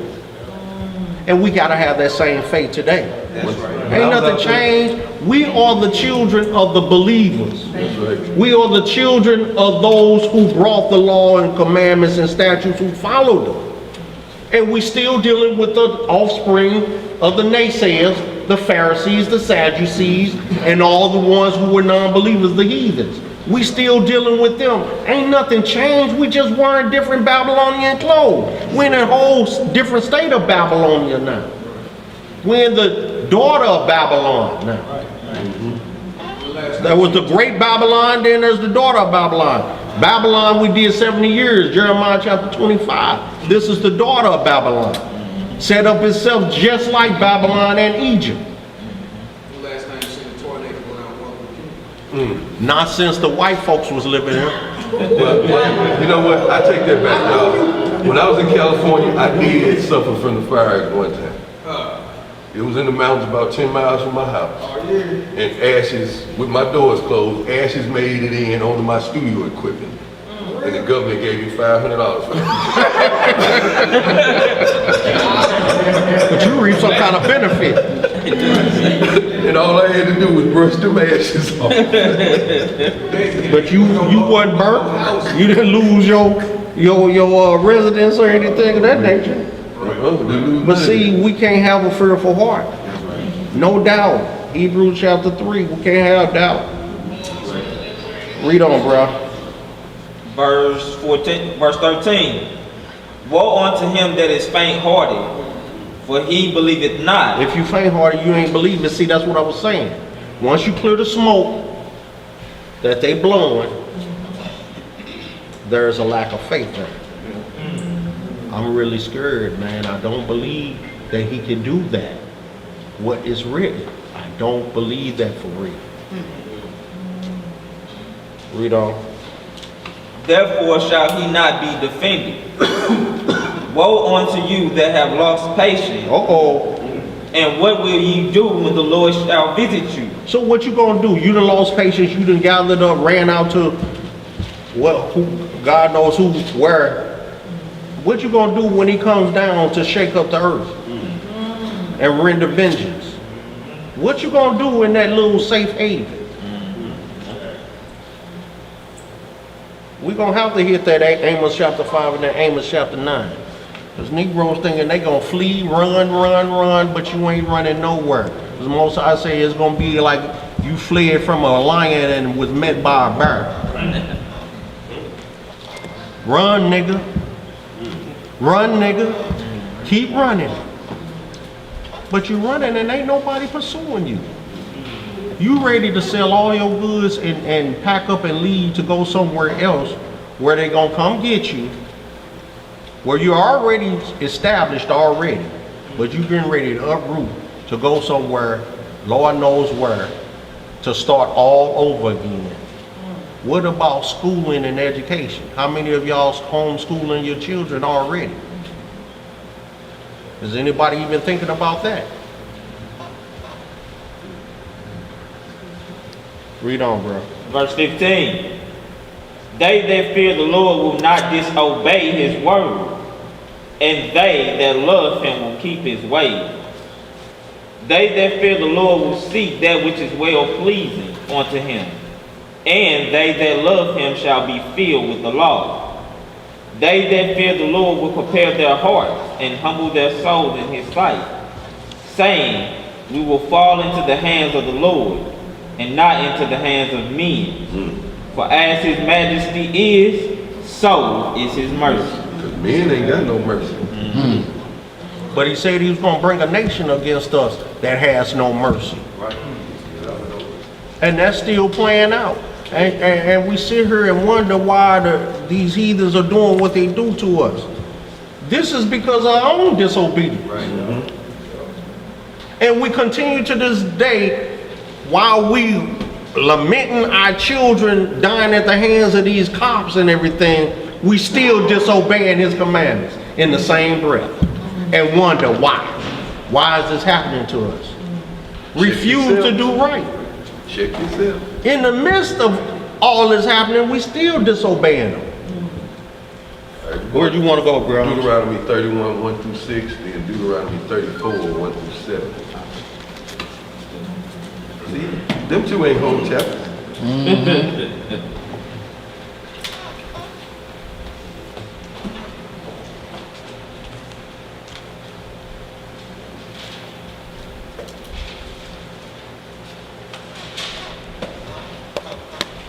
And after that, we're going to hit Deuteronomy 32. Touch on a few more of these curses. Then see how we should be conducting ourselves in these curses. So is 1 through 6. Yeah, 31, 1 hey, through 6. flipping. All right, Deuteronomy chapter 31, verse 1. And Moses went and spake these words unto all Israel. And he said unto them, I am 120 years old this day. I can no more go out and come in. Also the Lord hath said unto me, thou shalt not go over this Jordan. The Lord thy God, he will go before thee, and he will destroy these nations from before thee, and thou shalt possess them. And Joshua, he shall go over before thee as the Lord hath said, and the Lord shall do unto them as he did to Sihon and to all kings of the Amorites, and unto the land of them, whom he destroyed. And the Lord shall give them up before your face, that ye may do unto them according unto all the commandments which I have commanded you. Be strong and of a good courage. Fear not. Say that again. Fear not, nor be afraid of them. For the Lord thy God, he it is that doeth go with thee. He will not fail thee, nor forsake thee. He won't forsake thee if you're doing what he told you to do. He got your back. Huh? Even us as Israel being cursed, like we was talking about them fires and these natural disasters, they don't never hit where we at. Huh? And we still ungodly people, but he's still protecting us, giving us a chance to turn back. So be of good courage. Good courage. Ecclesiastes said war to the fearful heart. That's You right. not be protected. That's right. So Because you're scared. So Revelation 21 and 8, the fearful. He the first one to go into the lake of fire. That's right. And the unbeliever. And the unbeliever. Deuteronomy 34, 1 through 7. 34, 32. 34. We're going to go 32 after this. 32 is the whole chapter. I want to get through the 7 out the way first.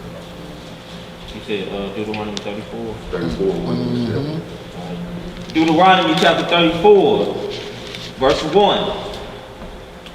And Moses went up from the plains of Moab onto the mountain of Nebo, to the top of Pisgah, that is over against Jericho. And the Lord showed him all the land of Gilead unto Dan, and all of Naphtali, and the land of Ephraim, and Manasseh, and all the land of Judah unto the utmost sea, and the south, and the plain of the valley of Jericho, the city of palm trees, unto Zoar.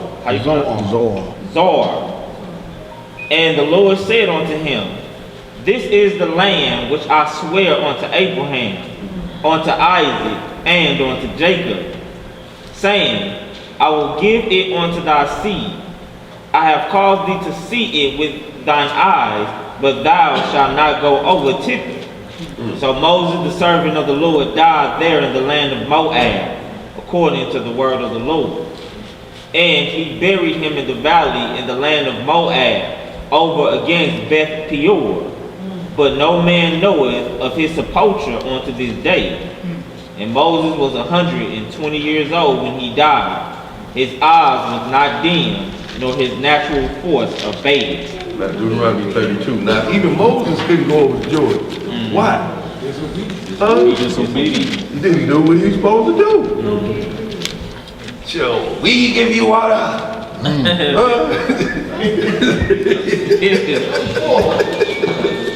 Come on, now. You have to stay obedient in this thing. Deuteronomy 32. So they have to wrap him like a mummy to preserve his body? No. None of that. That they shipped him back to Egypt. No. Buried them in the temple of the kings, or the what they call it, the tomb of the kings. Nobody know what his No. Nobody knows. They've been desecrating his sepulchre. Him gone. Yeah. Reading in the book of Deuteronomy, chapter 32, start our reading at verse 1. Let's get some understanding, family. Yes, sir. Give ear, O ye heavens, and I will speak, and hear, O earth, the words of my mouth. My doctrine shall drop as the rain, my speech shall distill as the dew, as the small rain upon the tender herb, and as the showers upon the grass. Because I will publish the name of the Most High, ascribe ye greatness unto our Elohim. He is the rock. Yes. His work is perfect. So if you set it up on the rock, what's going to happen? They ain't going to fall. Yeah. Be the rock. Set it up on him. In the name of his only begotten son, and it won't fail. That's right. But don't put it on that mushy mud and sand if you want to. Go ahead. Let's see. His work is perfect, for all his ways are judgment. A God of truth and without iniquity, just and right is he. They have corrupted themselves. Their spot is not the spot of his children. They are a perverse and crooked generation. Do ye thus requite the Most High, O foolish people and unwise? Is not he thy father that hath bought thee? Hath he not made thee and established thee? Remember the days of old. Consider the years of many generations. Ask thy father, and he will show thee. Thy elders, and they will tell thee. But if you don't have any elders, nobody's there to tell you. When the Most High divided the nations, their inheritance. When the Most High divided to the nations their inheritance. When he separated the sons of Adam, he set the bounds of the people according to the number of the children of Israel. For the Most High's portion is his people. Jacob is the lot of his inheritance. He found him in a desert land and in the waste howling wilderness. He led him about. He instructed him. He kept him as the apple of his eye. As an eagle stirreth up her nest, fluttereth over her young, spreadeth abroad her wings, taketh them, beareth them on her wings. So the Most High alone did lead him, and there was no strange God with him. He made him ride on the high places of the earth, that he might eat the increase of the fields. And he made him to suck honey out of the rock, and oil out of the flinty rock, butter of kine, and milk of sheep, with fat of lambs, and rams of the bread of Bashan, and goats, with the fat kidneys of wheat. And thou didst drink the pure blood of the grape. Yes, sir. But Yeshurun waxed fat and kicked. Thou art waxen fat. Thou art grown thick. Thou art covered with fatness. Then he forsook Yah, which made him, and lightly esteemed the rock of his salvation. They provoked him to jealousy with strange gods. With abominations provoked they him to anger. They sacrificed unto devils, not to Yah, to gods whom they knew not, to new gods that came newly up, whom your fathers feared not. On the rock that begot thee, thou art unmindful, and hast forgotten Yah that formed thee. And when the Most High saw it, he abhorred them, because of the provoking of his sons and of his daughters. And he said, I will hide my face from them. You in trouble now. I will see what their end shall be, for they are a very froward generation, children in whom is no faith. They have moved me to jealousy with that which is not Yah. They have provoked me to anger with their vanities, and I will move them to jealousy with those which are not a people. I will provoke them to anger with a foolish nation. Ain't this a foolish nation? You can't never understand anything. This is, English language is the hardest language to understand. Every word got 10 meanings. And spelled the same. And it's also called the bastard language. Yeah. But it's the language of the earth. Verse 22.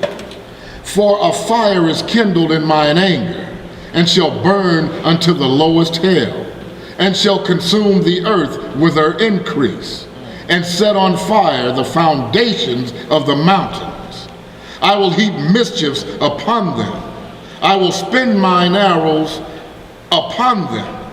They shall be burnt with hunger, and devoured with burning heat, and with bitter destruction.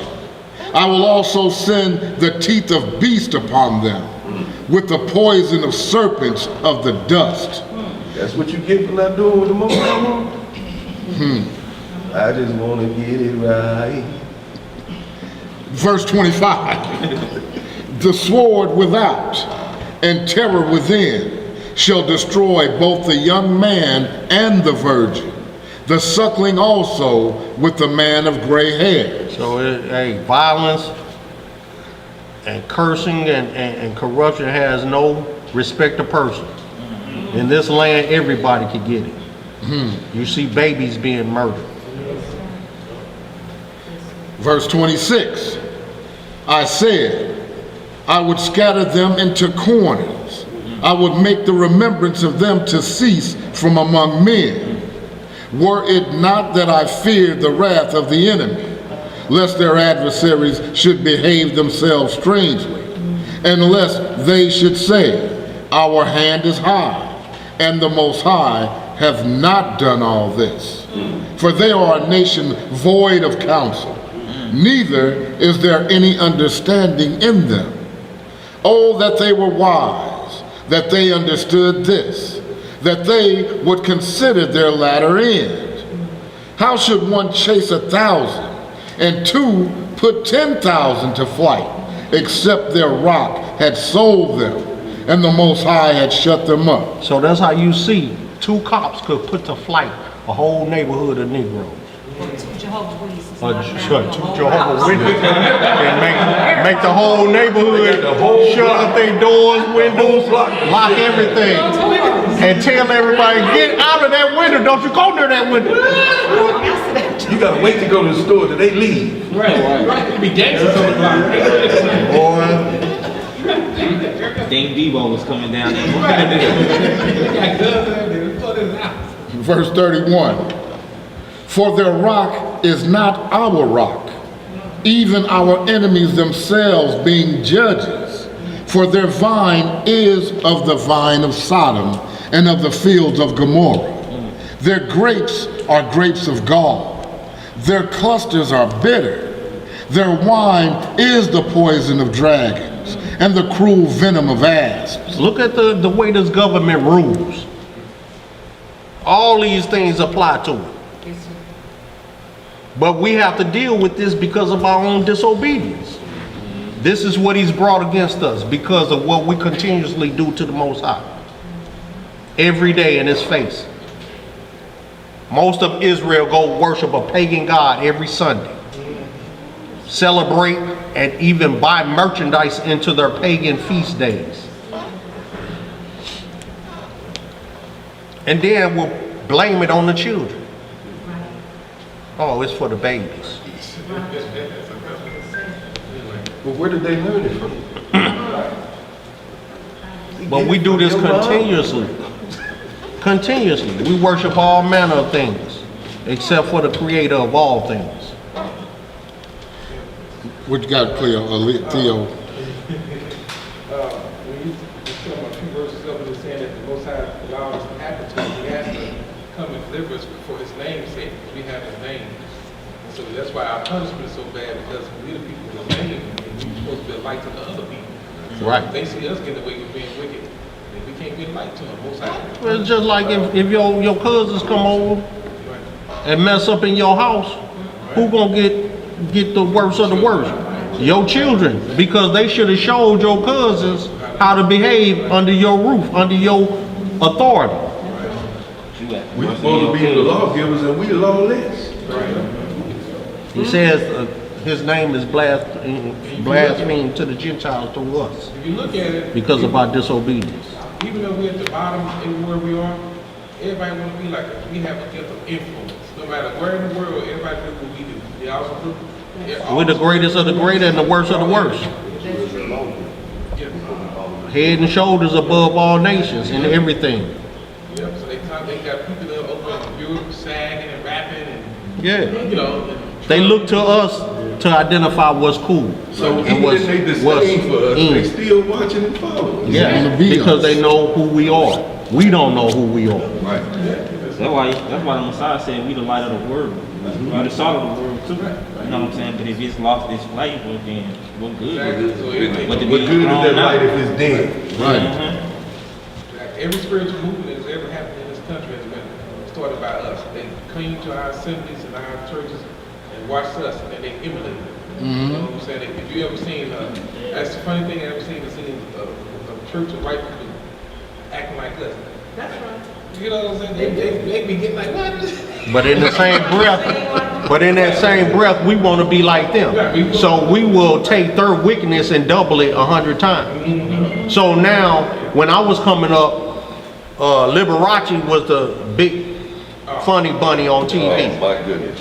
Now, Israel is portrayed all over the TV programs as the funny bunnies. That was taboo in the black community. Now, if you against it, you're the taboo. You taboo. Verse 34. Is not this laid up in store with me and sealed up among my treasures? To me belongeth vengeance and recompense. Their foot shall slide in due time, for the day of their calamity is at hand. And the things that shall come upon them make haste. For the Most High shall judge his people, and repent himself for his servants, when he seeth that their power is gone, and there is none shut up or left. And he shall say, where are their gods, their rock in whom they trusted, which did eat the fat of their sacrifices, and drank the wine of their drink offerings? Let them rise up and help you, and be your protection. See now that I, even I, am he, and there is no God with me. I kill and I make alive. I wound and I heal. Neither is there any that can deliver out of my hand. For I lift up my hand to heaven and say, I live forever. And if I whet my glittering sword, and mine hand take hold on judgment, I will render vengeance to mine enemies, and will reward them that hate me. I will make mine arrows drunk with blood, and my sword shall devour flesh, and that with the blood of the slain and of the captives from the beginning of revenges upon the enemy. Rejoice, O ye nations, with his people, for he will avenge the blood of his servants, and will render vengeance to his adversaries, and will be merciful unto his land and to his people. And Moses came and spake all the words of this song in the ears of the people, he and the Hoshea, the son of Nun. And Moses made an end of speaking all these words to all Israel. And he said unto them, set your hearts unto all the words which I testify among you this day, which ye shall command your children to observe to do, all the words of this law. For it is not a vain thing for you, because it is your life. And through this thing ye shall prolong your days in the land, whither ye go over Jordan to possess it. And the Most High spake unto Moses that selfsame day, saying, get thee up into the mountain Abarim, unto Mount Nebo, which is in the land of Moab, that is over against Jericho. And behold, the land of Canaan, which I give unto the children of Israel for a possession. And die in the mount whither thou goest up, and be gathered unto thy people, as Aaron thy brother died in Mount Hor, and was gathered unto his people.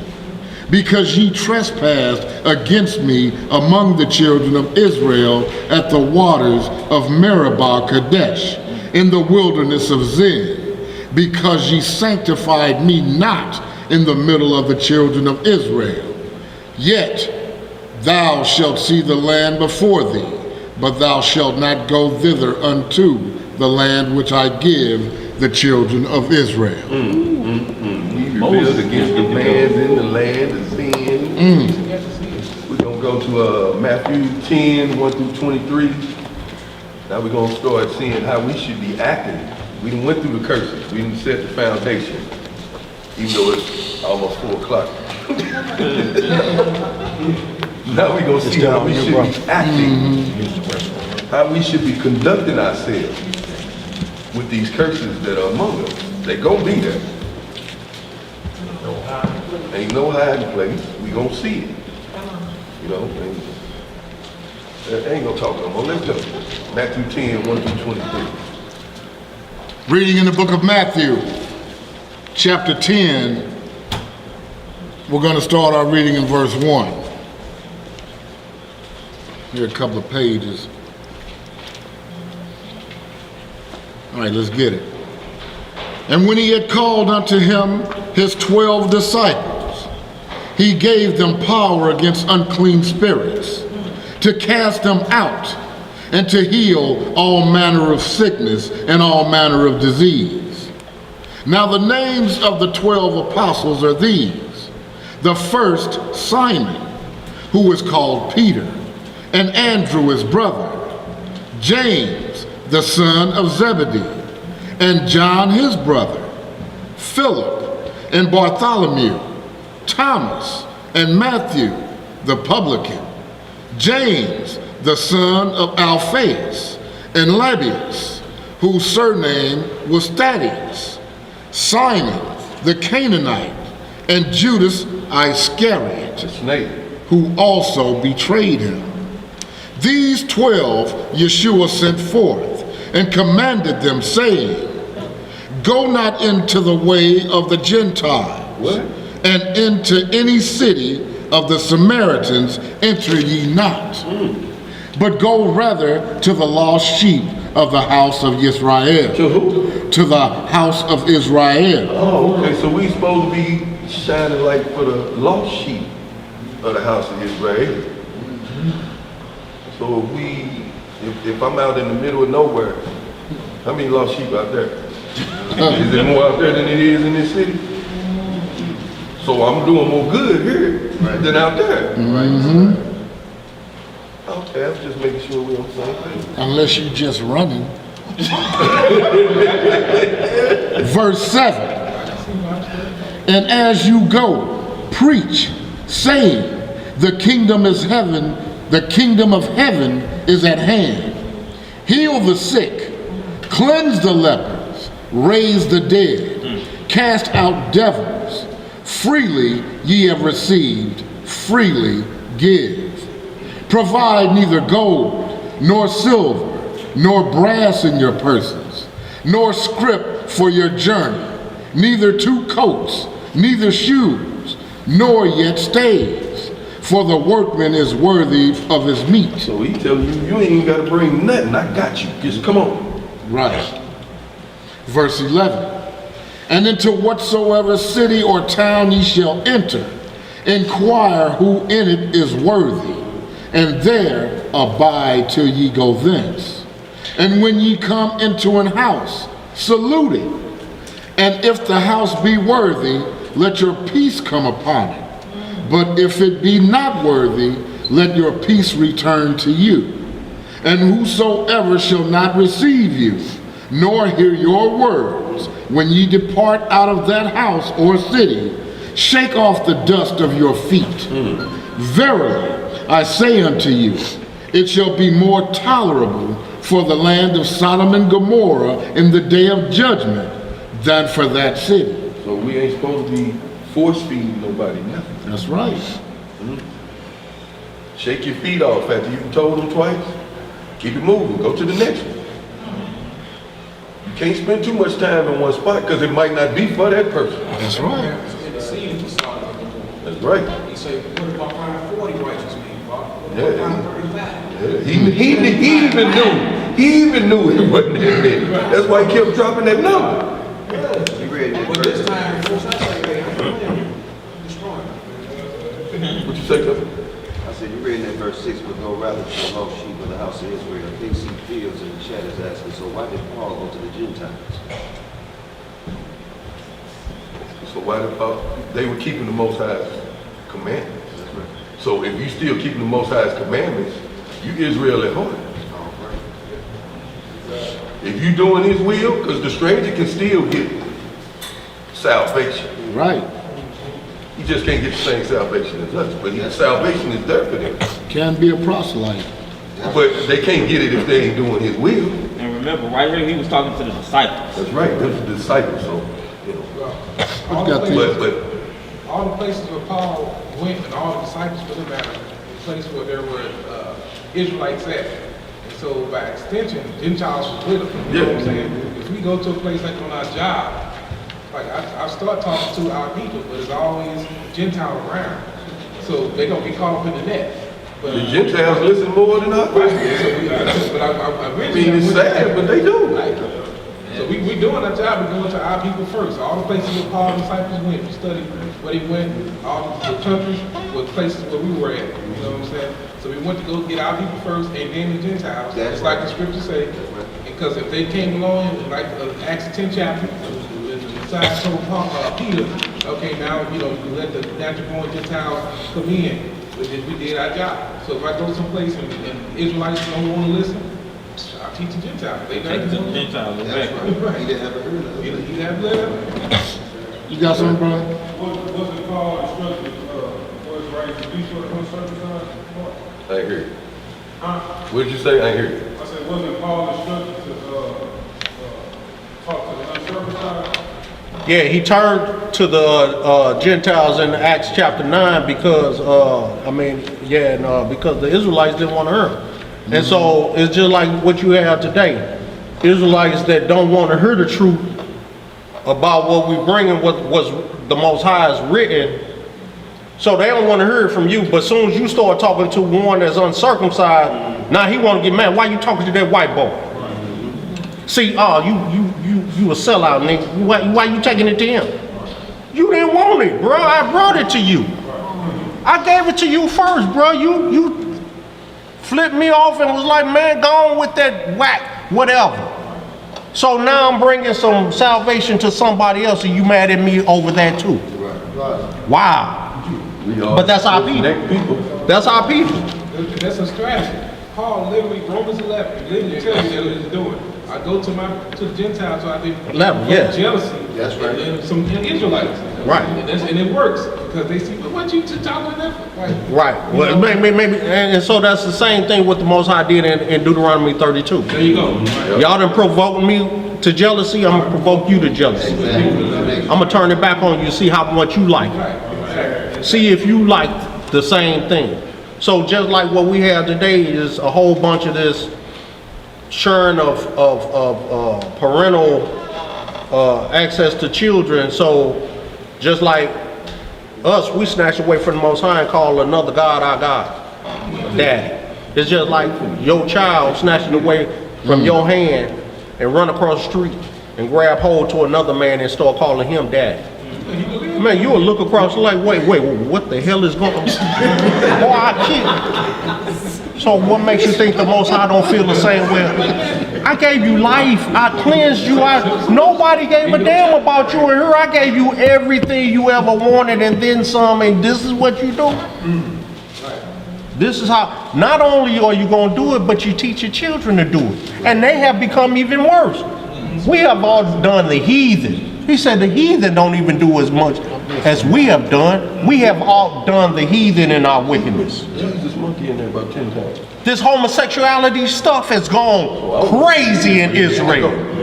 Pedophilia, things that we never imagined Israel would be doing. We like, oh, that's white people stuff, or that's another nation type of stuff.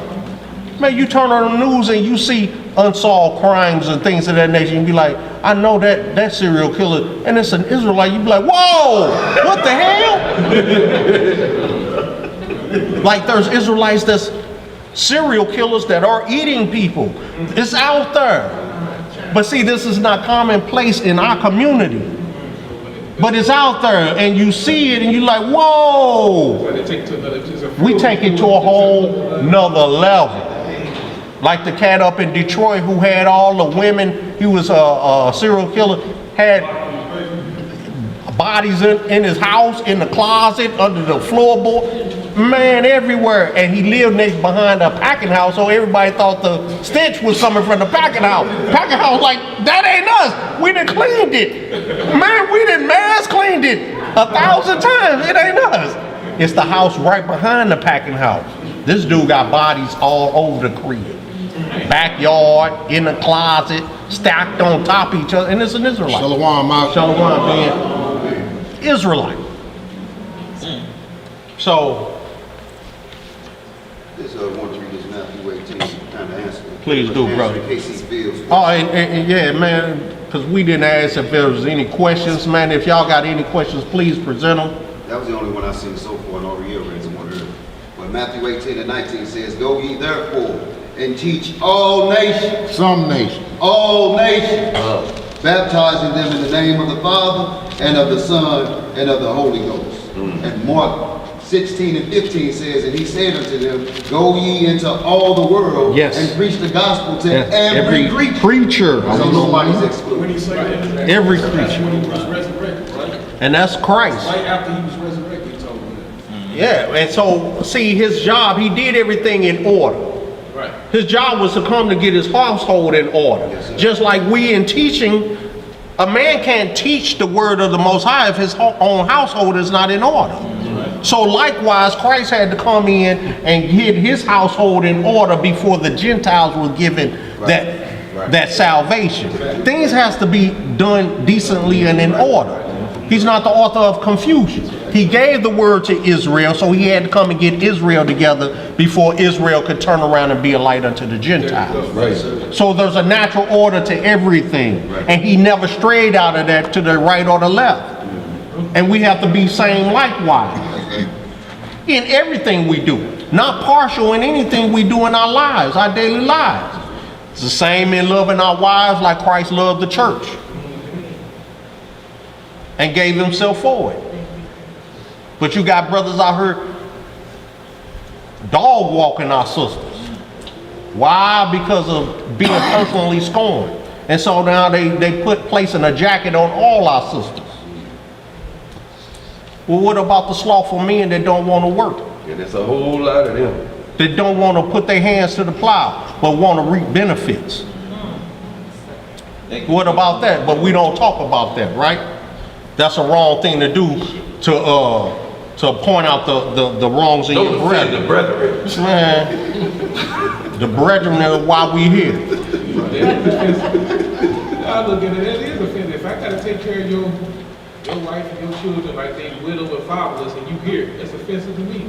Take care of yourself. Isaiah chapter 54 says, there are more children born from the defiled bed than there are children of the married bed. Isaiah 54 and also Galatians chapter 4.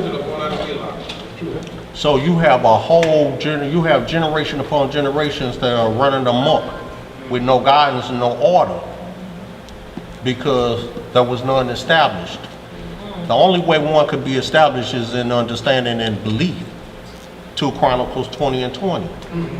Isaiah chapter 7 and 9. That's the only way you can be established is by believing. Hebrews 3 says they did not enter into the kingdom because of disbelief. That's a schism. You can't enter into the kingdom with doubt. A little bit of doubt will cross you out. Just like the faith of a mustard seed will grant you salvation. A little leaven the whole lump. Just a little bit. One bad apple spoils a whole bunch. All it takes is one Negro to take root. And you not addressing the issue, next thing you know, your whole house is cancerous, infected. Why? Because nobody addressed that one Negro that was out of control because everybody, oh, he looks good, he sounds good, we just gonna overlook his wickedness. That Negro's doing more damage than anybody. You better address it. Cut it off. The book of Matthew, chapter 10 and verse 16. Behold, I send you forth as sheep in the midst of wolves. Oh, in the midst of wolves, huh? Be ye therefore wise as serpents and harmless as doves. But beware of men. But beware of men. Yeah. Beware of who? Of men. For they will deliver you up to the councils, and they will scourge you in their synagogues. That's what they be talking about too. We might have counsel on this, brother. Hey, what y'all talking about? Okay. He's a sheep in the midst of wolves. Yeah. Verse 18. And ye shall be brought before governors and kings for my sake, for a testimony against them and the Gentiles. But when they deliver you up, take no thought how or what ye shall speak, for it shall be given you in that same hour what ye shall speak. For it is not ye that speak, but the Spirit of your Father which speaketh in you. Well, they come after me, I'm gonna tell them something. No. And the brother shall deliver up the brother to death, and the father the child. And the children shall rise up against their parents, and cause them to be put to death. And ye shall be hated of all men for my name's sake. But he that endureth to the end shall be saved. Do it to the end. Shall be saved. Shall be saved. They say a prayer, and that's it. You got to put in some work on me. But when they persecute you in this city, flee ye into another. For verily I say unto you, ye shall not have gone over the cities of Israel till the Son of Man be come. That's it. Matthew 15.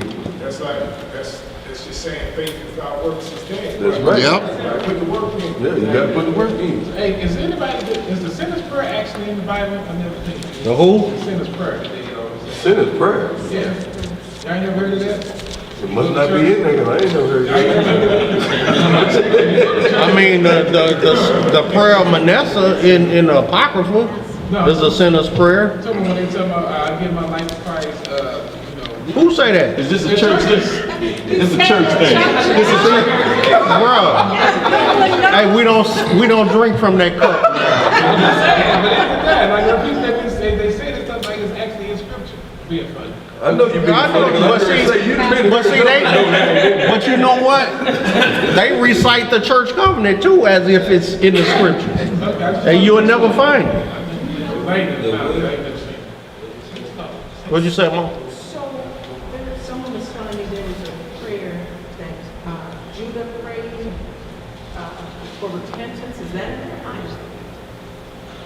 I mean, all patriarchs and matriarchs had prayers of repentance, but the one that stands out clear as anything to me is the prayer of Manasseh in the Apocrypha, who's, you know, he confesses his sins and talks about how, you know, he's so shameful of all his sins that he doesn't even have the power to look up into heaven.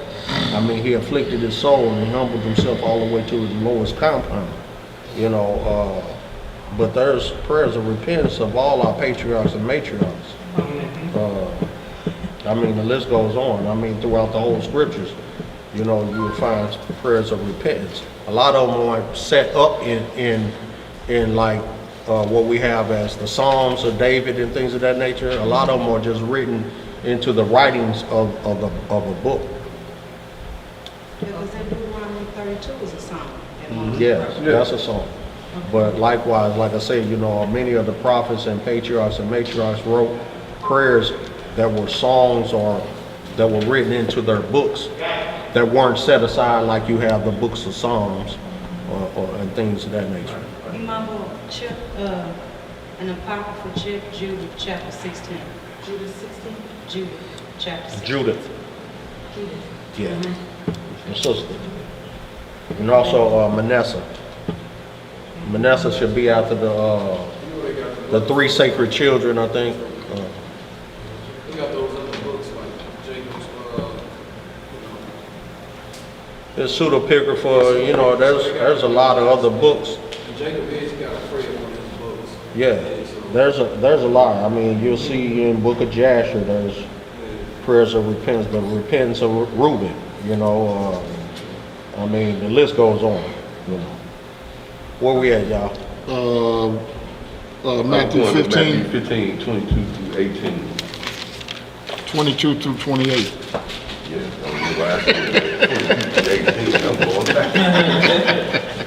That's what I'm here for, brother. See how my brother didn't leave me out there in the street? Pick them up and dust them off. Love right there. Yeah. Pick them up and dust them off. Come on, bro. We can make it. It's on you now. 15 and what? 14? 22 through 18. 28. 22 through 18? Okay, we gonna read backwards. 18 through 22? No, 22 through 18. All right. Don't be treating you like that. Matthew chapter 15, verse 22. And behold, a woman of Canaan came out of the same coast and cried unto him, saying, Have mercy on me, O Elohim, thou son of David. My daughter is grievously vexed with a devil. But he answered her not a word. And his disciples came and besought him, saying, Send her away, for she cried after us. Now, why didn't the Messiah answer this woman?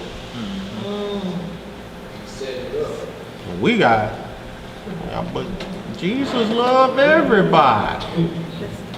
Oh, Jesus, he loved everybody, but he's ignoring this woman from Canaan. Why? But he answered her not a word, and his disciples came and besought him, saying, Send her away, for she crieth after us. But he answered and said, I am not sent but unto the lost sheep of the house of Israel. I ain't here for you, woman. But check it out. Then came she and worshipped him, saying, Lord, help me, Master, help me. But he answered and said, now here's a but. But means contrary to what's being previously said, right? But he answered and said, it is not meet to take the children's bread and cast it to dogs. Hold on, is this the same Jesus Christ that love everybody? Just come unto me. I love y'all. I love everybody. That's sweet Jesus. That's sweet Jesus. Then we got a problem here, Houston. Because the Messiah of this Bible saying, hold on, lady, slow your roll. I ain't here for you. I got order. I have a specific order that I must keep. He said, it is not meet to take the children's bread and cast it to dogs. The same as cast not thy pearls before swine. Yeah. Cast not thy pearls before swine. Yeah. 27. And she said, truth, master. Yet the dogs eat of the crumbs which fall from their master's table. Then Yahushua answered and said unto her, O woman, great is thy faith. Great is thy faith. Be it unto thee even as thou wilt. And her daughter was made whole from that very hour. See how she navigated in there? But even though he cast her down, he like, slow your roll. I ain't here for you. I got other business to take care of. This ain't your time. She like, but wait. I know who you are. I believe. I trust in the words in which you presented to your own nation. I know it to be true, and I know who you are. Right. You're the grantor of life. You're the grantor of salvation. I know who you are. I know how you get down. Yeah, I understand I might be a dog. I ain't part of your nation, your chosen. However, I am created by your God, by your Father. I am of the creation. Remember, Most High said, I made nothing that I hated. And it is not his will that all men come to death. He didn't create death. Man was created to be immortal, not death. If you think about it, who was the people of the Most High for the flood? No one. He wanted everybody, whosoever will. Yeah, it wasn't no chosen, specifically chosen people. Exactly. So anyone that would do the will of the Elohim was counted worthy, just like today. So you have the grafted in Gentiles, Romans 11. If they do that which is lawful and the law wasn't written for them, aren't they counted right?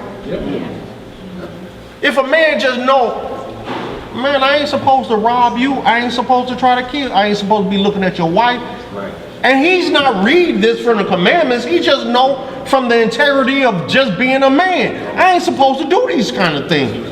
Then it's a law within himself. He don't have to attain to this law because the law is already within him. So therefore he's counted as a brother. So what about the overall need of it? The who? The fact that what turns on the Most High emotions of faith. Faith and obedience. That's how she wanted. That's how her daughter got hold. Faith and obedience. He says he wants that over sacrifice because he gave obedience was there before sacrifice was even brought into the picture. Obedience is the Most High's love language. That's how you know. That's how you know how to please him. Obedience. It's like a covenant between a man and a woman. You know that person loves you by how they keep y'all covenant. Then love comes. You can't tell me that you love me, but then I gotta beg you to do stuff you're supposed to be doing. Right.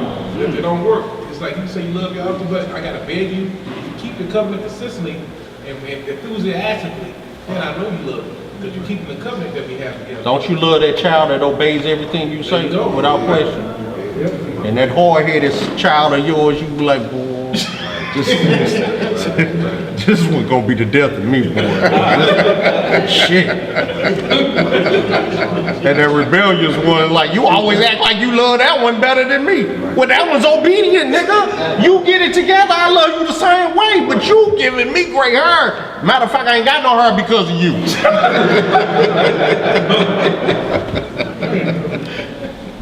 That's not unconditional love. People think that's unconditional. No, it's conditional. You don't love people, just because they exist. They have to put the work in to keep the covenant. That trust and loyalty and and understanding and obedience. Right. When you do something real treacherous and you lose that trust, people have to work to get that back. I lost that with my father before. I spent the rest of his days, because he's gone now, but I spent the rest of his days making it up to him that I will be the man that you raised me to be, and not this rebellious knucklehead that was addicted to foolishness. So it took me however many years I had to do it, but I did it. That he was able to leave this earth in peace and say, I ain't got to worry about him no more. I'm good now. I can go on and rest. I ain't, because boy, if I'd have died, boy, but my mom had, and so that was another part of my redemption, is because my mom died 2 weeks after I got out of jail. So I didn't get that opportunity to show her.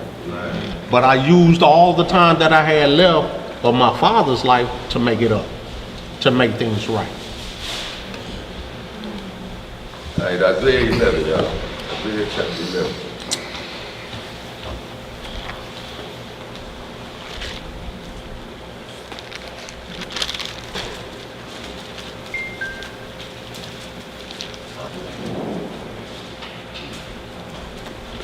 And what? The whole thing. Isaiah chapter 11. Shabbat shalom, brethren.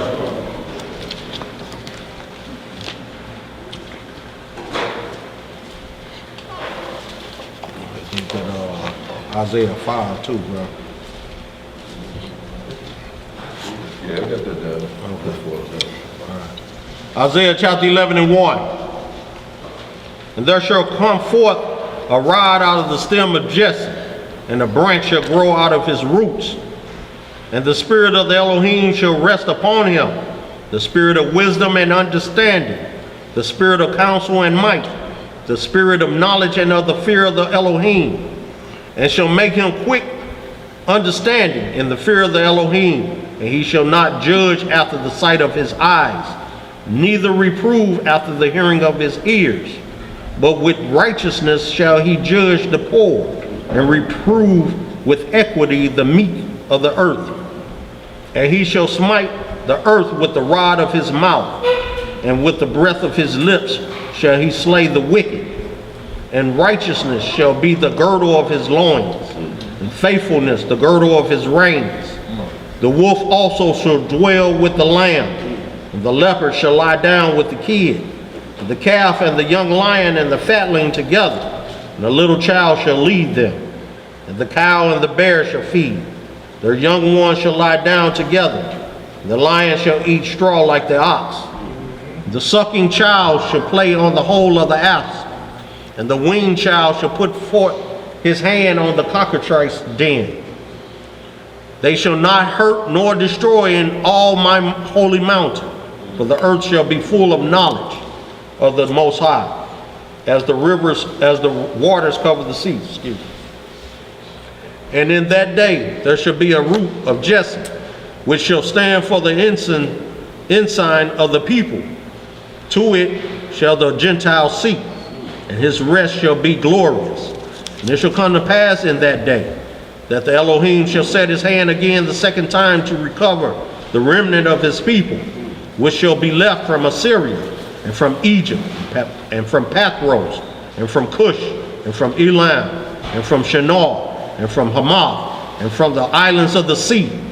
And he shall set up an ensign for the nations, and shall assemble the outcasts of Israel, and gather together the dispersed of Judah from the four corners of the earth. The envy also of Ephraim shall depart, and the adversaries of Judah shall be cut off. Ephraim shall not envy Judah, and Judah shall not vex Ephraim. But they shall fly upon the shoulders of the Philistines toward the west. They shall spoil them of the east together. They shall lay their hand upon Edom and Moab, and the children of Ammon shall obey them. The Elohim shall utterly destroy the tongue of the Egyptian.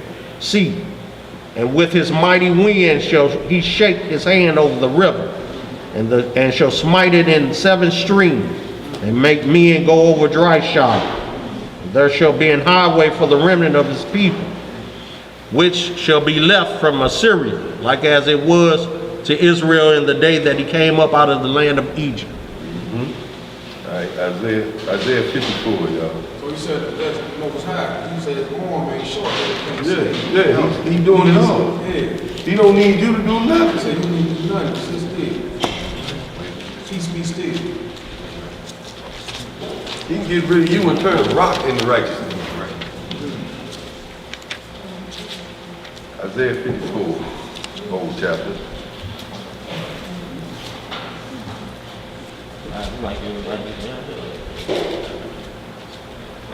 Right after Isaiah 53. No. No, you don't say. Hey, what's funny, I almost said right after Isaiah 55. What's up with you, man? Backpedaling, man. Going backwards. I ain't getting a whole lot of sleep because I was working on script last night. Yeah, you started Got up yawning. early doing it again. Started yawning in my ears. So now you understand. We won't be sending out the scriptures then, right? Yeah, I understand. That's why you didn't get him. After I sent him to you, that's when he called. No, I had just got off the phone with him. And I was through. Yeah, he was through on the phone with me. It wasn't even 9 o'clock. I was like, man, you don't have to. Boy, he was yawning and stuff. I'm like, boy, But I've been in the don't scriptures shut your about 5 eyes. o'clock. Don't shut your eyes, bro. We'll get back on it first thing. Alright, Isaiah chapter 54. Isaiah chapter 54, verse 1. Sing, O barren, thou that didst not bear. Break forth into singing and cry aloud, thou that didst not travail with child. For more of the children of the desolate than the children of the married wife, said Yahweh. You heard that? We just said that earlier. You see that? More are the children of the desolate than the children of the married wife. Running amok. That's why we got all these effeminate men running around here. Running amok. Because it's not just being married that the bed is undefiled. You could be married and still have a defiled bed. Because if there's not belief between that union, then the bed is defiled. Yeah, that's right. You're still both sinners. Even though you've done something lawful, because you have no belief, you have a defiled marriage union. It's still unlawful. Verse 2. Enlarge the place of thy tent, and let them stretch forth the curtains of thine habitations. Spare not, lengthen thy cords, and strengthen thy stays. For thou shalt break forth on the righteous hand, on the right hand, and on the left. And thy seed shall inherit the Gentiles, and make the desolate cities to be inhabited. Fear not, for thou shalt not be ashamed, neither be thou confounded, for thou shalt not be put to shame. For thou shalt forget the shame of thy youth, and shalt not remember the reproach of thy widowhood any more. For thy Maker is thine husband, the Lord of hosts is his name, and thy Redeemer, the Holy One of Israel, the Elohim of the whole earth, shall he be called. For the Lord hath called thee as a woman forsaken and grieved in spirit, and a wife of youth, when thou wast refused, saith the Elohim. For a small moment I have forsaken thee, but with great mercies will I gather thee. In a little wrath I hid my face from thee for a moment, but with everlasting kindness will I have mercy on thee, saith the Lord thy Redeemer. For this is as the waters of Noah unto me. For as I have sworn that the waters of Noah should no more go over the earth, so have I sworn that I would not be wroth with thee, nor rebuke thee. For the mountains shall depart, and the hills be removed, but my kindness shall not depart from thee, neither shall the covenant of my peace be removed, saith the Lord that hath mercy on thee. O thou afflicted, tossed with tempests, and not comforted, behold, I will lay thy stones with fir colors, and lay thy foundations with sapphires. And I will make thy widows of agates, thy windows of agates, and thy gates of carbuncles, and all thy borders of pleasant stones. And all thy children shall be taught of the Lord, and great shall be the peace of thy children. In righteousness shalt thou be established. Thou shalt be far from oppression, for thou shalt not fear, and from terror, for it shall not come near thee.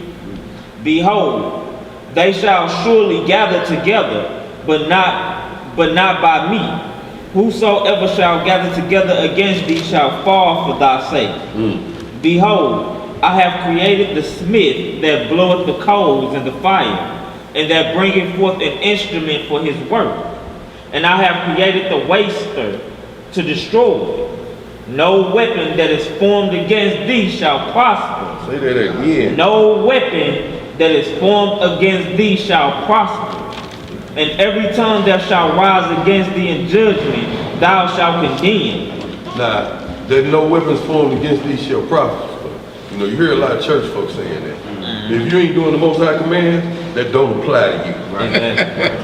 Let's just get that straight right now. Come on.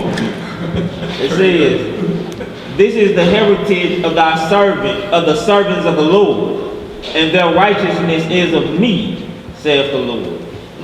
That's it. All right.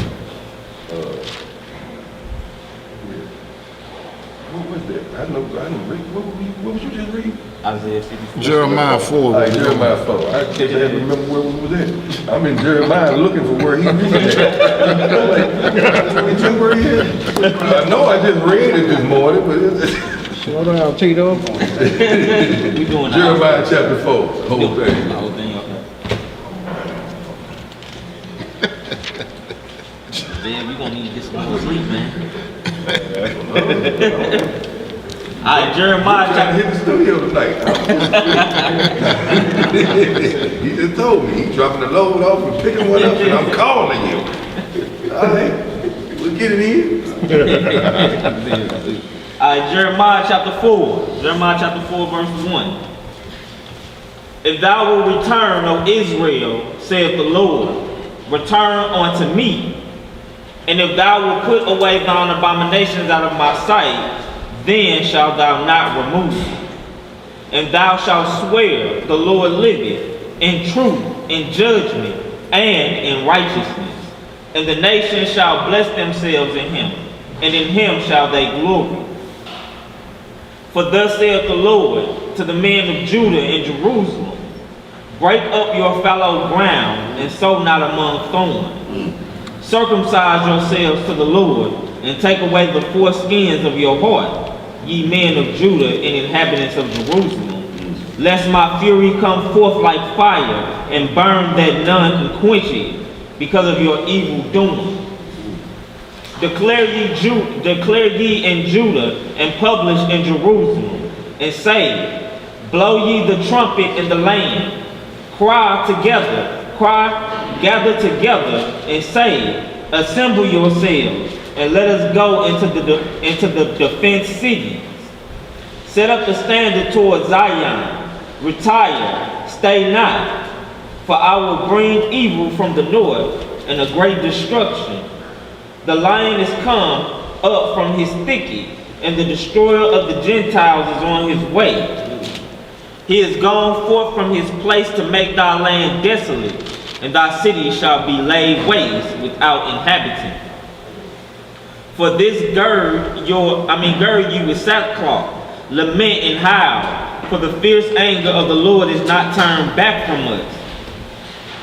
And it shall come to pass at that day, saith the Lord, that the heart of the king shall perish, and the heart of the princes, and the priest shall be astonished, and the prophet shall wonder. Then said I, Lord God, surely thou hast greatly deceived this people in Jerusalem, saying, ye shall have peace, whereas the sword reacheth unto the soul. At that time shall it be said to this people and to Jerusalem, a dry wind of the high places in the wilderness toward the daughter of my people, not to fan nor to cleanse. Even a full wind from those places shall come unto me. Now also will I give sentence against them. Remember, we wrestle against spiritual wickedness in high places. Right. Verse 13. Behold, he shall come up as a cloud, and his chariot shall be as a whirlwind. His horses are swifter than eagles. Woe unto us, for we are spoiled. O Jerusalem, wash thine hand from wickedness. Wash my heart. Oh, my bad. Verse 14 again. O Jerusalem, wash thine heart from wickedness, that thou mayest be saved. How long shall thine vain thoughts lodge within thee? For a voice declared from Dan, and publisheth affliction from Mount Ephraim. Make ye mention to the nations. Behold, publish against Jerusalem, that watchers come from a far country, and give out their voice against the cities of Judah. As keepers of a field are they against her round about, because she hath been rebellious against me, saith the Lord. Thy way and thy doings have procured these things unto thee. This is thy wickedness, because it is bitter, because it reacheth unto thine heart. My bowels, I am pained at my very heart. My heart maketh a noise in me. I cannot hold my peace, because thou hast heard, O my soul, the sound of the trumpet, the alarm of war. The destruction upon destruction is cried, for the whole land is spoiled. Suddenly are my tents spoiled, and my curtains in a moment. How long shall I see the standard and hear the sound of the trumpet? For my people is foolish. They have not known me. They are sottish children. They have none understanding. They are wise to do evil, but to do good they have no knowledge. Wise to do evil, but in good they have no knowledge. That's backwards. Yes. Come on. Verse 23. I beheld the earth, and lo, it was without form and void, and the heavens, and they had no light. I beheld the mountains, and lo, they trembled, and all the hills moved lightly. I beheld, and lo, there was no man, and all the birds of the heavens were fled. I beheld, and lo, the fruitful place was a wilderness, and all the cities thereof were broken down at the presence of the Lord, and by his fierce anger. For thus hath the Lord said, the whole land shall be desolate, yet will I not make a full end. For this shall the earth mourn, and the heavens above be black, because I have spoken it, I have proposed it, and will not repent, neither will I turn back from it. The whole city shall flee for the noise of the horsemen and bowmen. They shall go into thickets and climb up upon the rocks. Every city shall be forsaken, and not a man dwell therein. And when thou art spoiled, what wilt thou do? Though thou clothest thyself with crimson, though thou deckest thee with ornaments of gold, though thou rentest thy face with paintings, in vain thou shalt make thyself fair. Thy lovers will despise thee, that will seek thy life. Even though you try to make yourself, fair and they still gonna kill you. yeah. Even though you putting on your red, white, and blue, putting on your Star Spangled Banner shirt, your Trump hat, Make America great again. buying fireworks, celebrating their pagan days, making merchandise, giving in to all their allegiance. Even though you saying the Pledge of Allegiance, you standing for the Pledge of Allegiance and the national anthem and all that, they still gonna kill you, nigga.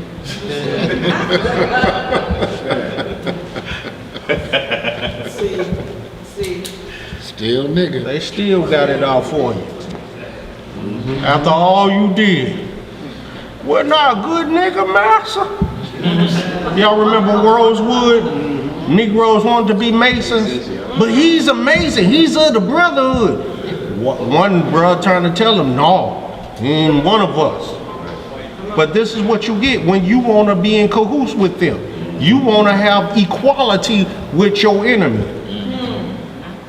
You want to be in cahoots. You want exactly what you coveting your enemy stuff, and he's going to be brought to naught, destroyed.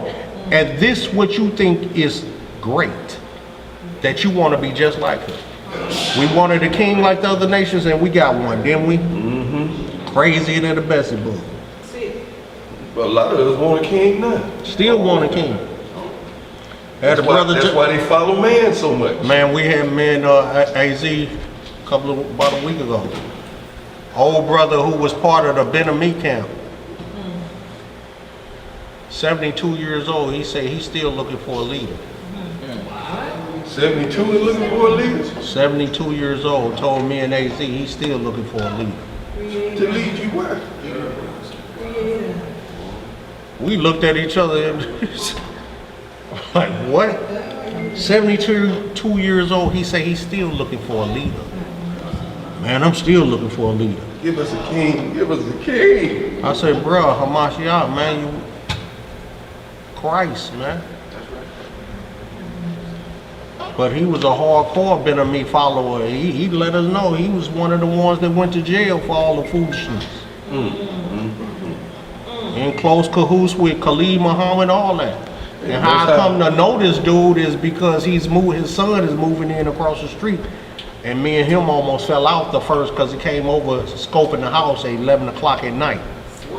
And the hood I live in, no, that's a no-no, homeboy. What you doing? And so he like, man, we good. His son like, we good. We know the lady. I'm like, nigga, y'all scoping houses. It's 11 o'clock at night. If you know the lady, you interested in the property, you should be over here in the daylight. Not at 11 o'clock at night.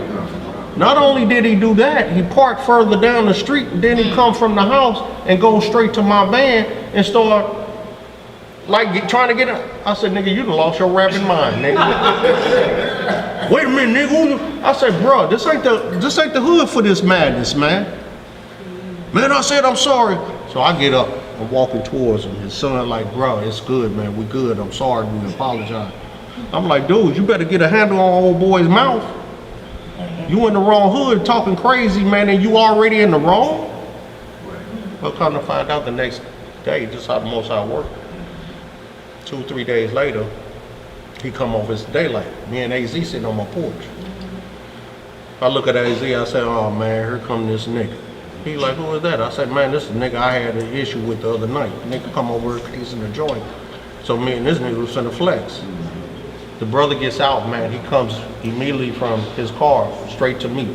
So I get up, I'm like, this nigga coming over here. So I'm gonna meet him. You ain't gonna make it all the way to my house. I'm gonna meet you.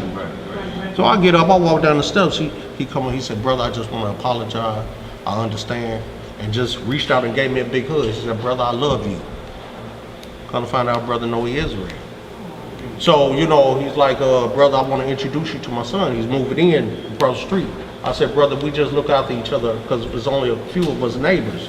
I said, so we try to look after each other around here. He said, I understand. I apologize. He said, I'm going to introduce you to my son that's moving in. So he comes back, his son come over, he said, I want to introduce you to the brothers and stuff. And so I was telling AZ, I said, bro, you know what?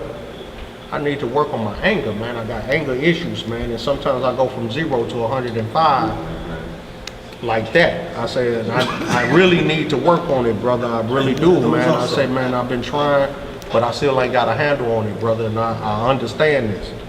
So while we talking about this, the brother pulls up. He said, man, this is my son. I want to introduce you to him. He said, my name is, I forget what it is. I'm not good with names, y'all. But he said his name, and then he says his last name was Ben Israel. I'm like, whoa. I said, well, I'm Elisha Ben Israel, this Azariah Ben Israel. He's like, oh, wow. He's like, well, man, you know, this is my son. He introduced, he said, man, I'm trying to get him. He said, I see y'all. He said, boy, that's the spirit. He said, man, something told me something. It was something different about y'all, man. And I wanted to come over. He said, man, I said, that's the spirit, brother. I said, it ain't I doing. I said, but look at this. I said, had it not been space and patience, we could have eliminated each other and not know we were great. I said, but we have to be careful to be slow to anger. Right. Because we never know what the Most High may have in store and what he may be working. You know what I'm saying? And who he might be working through. So we have to work on, I know I do, because I'm bad with it. And I can admit that. I have anger issues and I'm working on it, brother. Even though I've been in X amount of years, this is still an issue I have that I still must work on. But at least I can acknowledge that fact and I know what I gotta work on. So, you know, I'm the same way. I'm the same way. You're kidding. I've been in here now. Okay. Why you second witness? Am I better? You've gotten a little better. You've mellowed with age. Yeah, right. Yeah, but both of y'all, boy, God. You see, that's what I'm here for, man. I bring it back down. No. Somebody has to be the voice of reason. You got some anger issues too, don't you? I've seen you upset. Well, it happens. Okay. Yeah. I always said every day like this. That might be fiery retorts too, because I know he's been mad. Say you sit fiery retort. You might see a fellow, but he might be Israelite that you don't know, right? Something in your mind and be like, you know what I'm saying? I done did that before, man. Not hating or nothing, but a thought came into my mind. And he found out I found out he was an Israelite. But a brother who might be a straight devil, you might think he all good, you know what I'm saying? But you speaking to him, but you speaking, yo, you got a brother in faith right here, you know what I'm saying? That man, this spiritual battle is something else. That's why you have to try the spirit, brother. You have to try the spirit of every man. Not just because he look a certain way and he talk a certain way. You got to try his spirit too. Even more so. Yeah. You know? Where we at, verse 31. Verse 31. For I have heard of voice as of a woman in travail, and the anguish as of her that bringeth forth her first child. The voice of the daughter of Zion that bewaileth herself, that spreadeth her hands, saying, woe is me now, for my soul is weary because of murderers. Ain't that what our sisters saying now? Our sisters are spreading it and they trying to be good, trying to do what society say do, but you have a lot of them that's bought into society because they want to say, well, I'm what society say I should be, so I'm acceptable to my enemies. You are never acceptable to your enemies because your enemies know your curse. You will never be acceptable because they know exactly what your curse is. You still don't know. You still, if I be a good nigga, they'll recognize me and give me a good extra cold pork chop sandwich. Cold? Yeah, we'll accept that because we'll accept that because they like me. Want presents from their white cohorts and everything, you know, that's fine and dandy. But you better watch it. You better be careful. All right, Matthew 24, 1 through 31. Yeah, Mom. Is that the same as when we see our babies, girls with the blonde hair, straight blonde hair? Would you see, how many white women have you seen wearing afros? Yeah, because they know that. Or fades and stuff like that? Now, They don't know. interested You know, I mean, they in might that. wear clothing. You have all nationalities that will imitate to a certain, they won't go past a certain extent. Israel, on the other hand, we will look like, from the back, you would think we Asian, Caucasian, and every other nationality but Israel, from the back.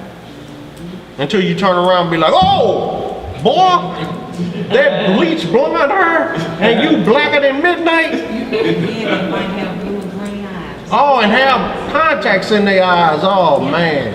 And some of them, and they need to stop it, because some of them can't even, eyes don't even function properly with them contacts. Their eyes be bloodshot red because it's irritating their eyes.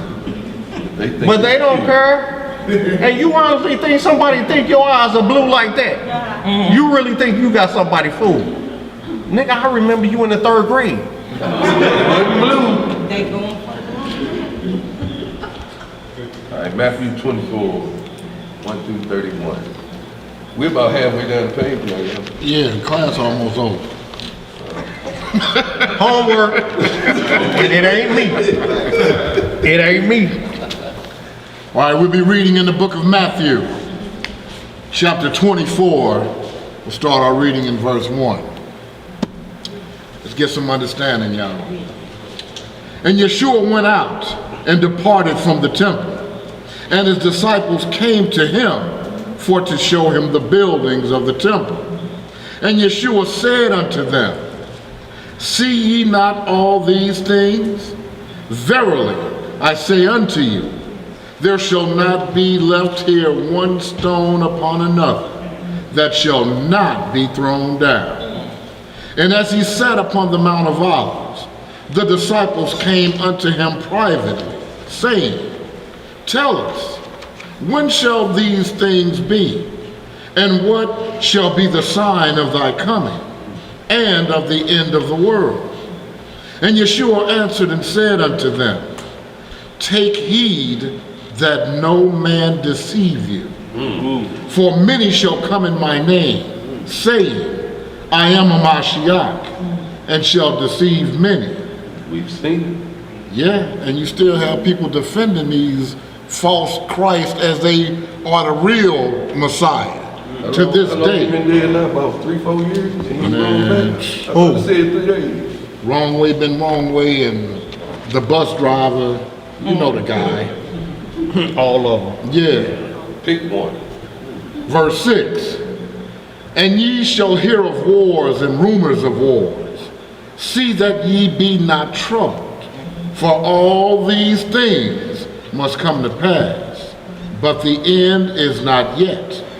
For nation shall rise against nation, and kingdom against kingdom. You see the nation against nation now. And there shall be famines and pestilences, and earthquakes in divers places. All these are the beginning of sorrow. The beginning. Just the beginning. Huh? Then shall they deliver you up to be afflicted, and shall kill you. And ye shall be hated of all nations for my name's sake. And then shall many be offended, and shall betray one another, and shall hate one another. Hearing that now too. And many false prophets shall rise, and shall deceive many. And because iniquity shall abound, sin, the love of many shall wax cold. But he that shall endure unto the end, the same shall be saved. So you got to endure to the end. Because all of these is part of the curses we're going through. You got to endure that to the end. You can't go running. Run where? The curses coming with you. You go to Vegas, I'm going to Vegas. That's what the curse said. I'm going to. Shit, my bag's packed too, homie. Shit. I got the definition of endure, man. What is it, Doc? It's suffer, something painful or difficult, patient. Don't have to There it endure is. Said suffer. Did Christ not suffer? He suffered for you, Did he not have long suffering and patience? and you ain't even got a baby cut yet. Right. But you ready to run. I got to get away. I know I'm Israel. I can go somewhere and be safe and live in peace till Christ come back. Verse 14. And this gospel of the kingdom shall be preached in all the world for a witness unto all nations. And then shall the end come. When ye therefore shall see the abomination of desolation, spoken of by Daniel the prophet, stand in thy holy place. Whosoever readeth, let him understand. Then let them which be in Judea flee into the mountain. Right now, I can flee into the mountain. This is the only safe haven that's going to exist on the earth. The only place of safe haven. But you Negroes talking about buying a plot of land in Babylon, and you go Flee into the Ozarks. Okay. even more dangerous there, because now you sitting in Clansville backyard. Right. When you go to the grocery store, everybody know that nigga in town. There go that nigga. That mean ain't nobody at his house. Get a rope. Yeah. Verse 17. Let him which is on the housetop not come down to take anything out of his house. Can't even get nothing out the house? No. Oh. Neither let him which is in the field return back to take his clothes. So everything we got is vanity. There it Because is. we can't go get it. You ain't taking none of it to the kingdom. What Job say? Naked I came into this world, naked I shall go out. Verse 19. And woe unto them that are with child, and to them that give suck in those days. But pray ye that your flight be not in the winter, neither on the Sabbath day. For then shall be great tribulation, such as was not since the beginning of the world to this time. So we gonna see some things that ain't never happened. Right. Think of all the earthquakes, different things that done happened. That ain't nothing. Compared to Ancients what's ain't to seen come. that stuff. You look at 2020 and the COVID and all the schools closing and we ain't never seen nothing like that. Never. Not in our day. Right. And remember, the Most High make alive and the Most High kill. That's right. Huh? Talking about the beginning. You can say it's a man-made virus. You can say it was from a man eating a bat. You can say whatever you want. Don't make it void. Right. 21 again. For then shall be great tribulation, such as was not since the beginning of the world to this time. No, nor ever shall be. And except those days should be shortened, there should no flesh be saved. But for the elect's sake, those days shall be shortened. Then, oh yeah, who elected you? Then, not that elect. Right. Then if any man shall say unto you, lo, here is a Mashiach, or there, believe it not. For there shall arise false Christ and false prophets, and shall show great signs and wonders, insomuch that if it were possible, they shall deceive the very elect. Behold, I have told you before. Wherefore, if they shall say unto you, behold, he is in the desert, go not forth. Behold, he is in the secret chambers, believe it not. For as the lightning cometh out of the east, and shineth even unto the west, so shall also the coming of the Son of Man be. For wheresoever the carcass is, there will the eagles be gathered together. Y'all remember Independence Day? Remember how that the mothership spaceship was coming through the air and it was a flame enfolding itself and clouds, but every nation on earth saw it at the same time.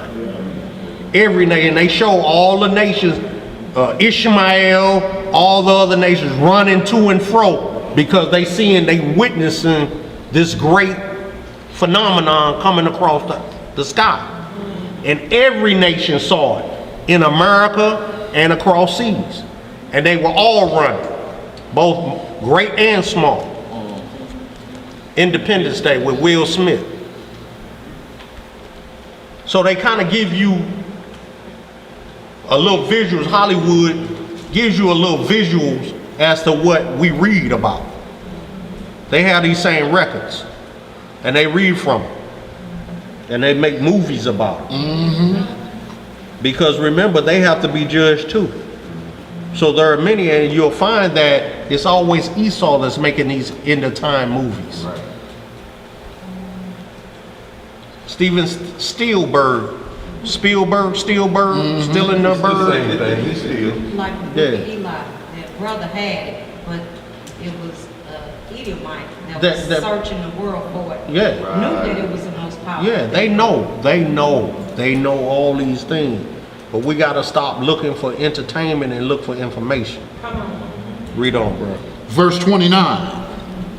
Immediately after the tribulation of those days shall the sun be darkened, and the moon shall not give her light, and the stars shall fall from heaven, and the powers of the heavens shall be shaken. And then shall appear the sign of the Son of Man in heaven. And then shall all the tribes of the earth mourn, and they shall see the Son of Man coming in the clouds of heaven with power and great glory. And he shall send his angels with a great sound of a trumpet, and they shall gather together his elect from the four winds, from one end of heaven to the other. Boy, that's fire. Let's go to Mark 13, 1 through 27. Hey, can I hear something real quick before you go to Baruch in Apocrypha, Baruch chapter 2. I'm gonna only hit a couple of verses, y'all, just to see what happened, how they disobeyed and said they weren't going. Israelites was like, nah, we ain't going into captivity. Nah, it ain't happening. Not us. Not us, dog. We Israelites. That's Baruch 2 and what? We'll start at verse 20 to It's on you anyway, huh? It's you anyway. Oh, okay. We're going Baruch chapter 2, verse 20 to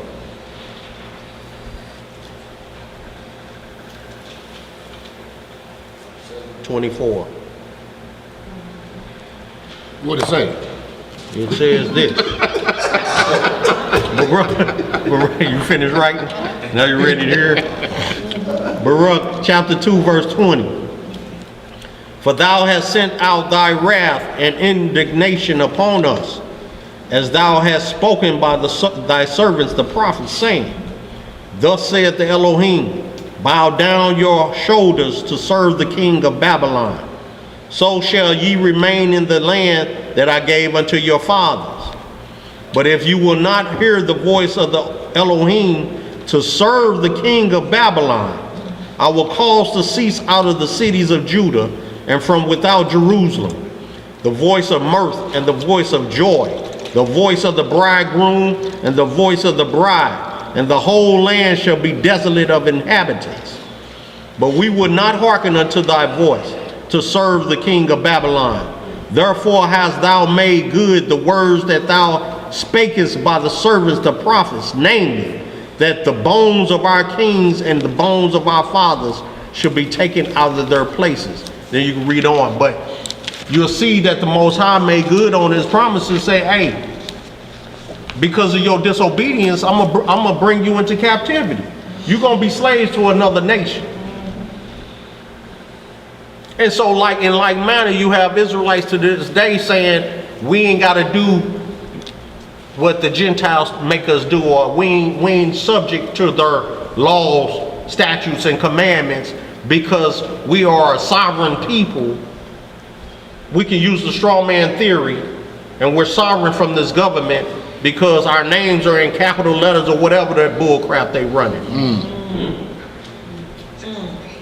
Most High says, no, you going into captivity, whether you like it or not, because of your disobedience. It's just like your child, you put them on a punishment and say, no, it ain't happening. Like hell I'm going to my room. You say like you ain't going to whatever. You finna die. Yeah, whatever. That ain't happening. In your house. In your house. That ain't happening. Yeah, right, whatever. Is that gonna fly? There was a little black boy that got hit on 270 because his parents put him on punishment. 11 years old. Yeah, I know. So they little found that's boy. the story was because they couldn't find out why he was out there. He wanted to go to his dad's in Cape Girardeau, so he got to the highway. And 11 years old. Yeah, I heard. I didn't know. Yeah, I know of the boy. I know of him. Was was he with his parents? He wasn't with his parents, was He he? was with his mom. He ran away from home. Yeah. Channel 2 did a. They said he was with his live aunt. her, and the mom said she also was in Cape Girardeau. That he was with her sister. Right. And I guess the mom and dad not together, but were both in Cape Girardeau. And he got mad at the aunt and Wanted to go. wanted to go be with his dad. He didn't say he was going to see his mom. That boy got 6 miles away from that house before he got hit. Sad, man. It's a tragedy. It's a tragedy. Walking to Cape Girardeau. That's 2 hours. But see, this is an example of why it's imperative for us to teach our children and establish them early in their lives on how they should go and who they should turn to when in times of need. That they must know the Elohim. They must know of where their security is. But if the parents don't know, how will the children know? You see? All right, we're going to Mark 13, 1 through 27. I'm putting the rest of these scriptures up here. I scroll up and down so y'all can write them down with me. You say Mark what? 13, 1 through 27. We only gonna give them 1 or 2 more in. Let's start packing up. You said 13? Yep. 13. Mark 13, 1 through 27. 1 through 27. And then try to do Jeremiah 37, 1 through 11 through 12, right after that one. That's probably gonna be about all we gonna get in. So Zeb got homework for y'all. Hey, don't be proud that I'm got homework because you be doing it. The first thing he said when he looked at my paper, oh, it ain't me. Man, he got 5 pages. 5 pages of notes. Talk about we gonna hit most of them. And I be reading the whole chapter. Hey, what can I say? That's where the Spirit led me when I was prepared. Yeah, that's why he was. That's why he was. That's why he was on the phone with me nodding. And I'm like, hello, hello, Zeb, go to bed, bro. And you know how deep his voice already is, so multiply that times 10. He was all bass. There was no treble, man.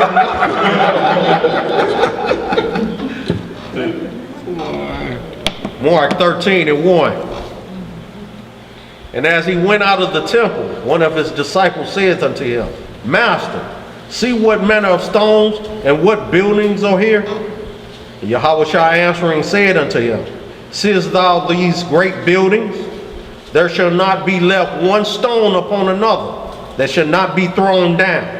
And as he sat upon the Mount of Olives over against the temple, Peter and James and John and Andrew asked him privately, Tell us, when shall these things be? And what shall be the sign when all these things shall be fulfilled?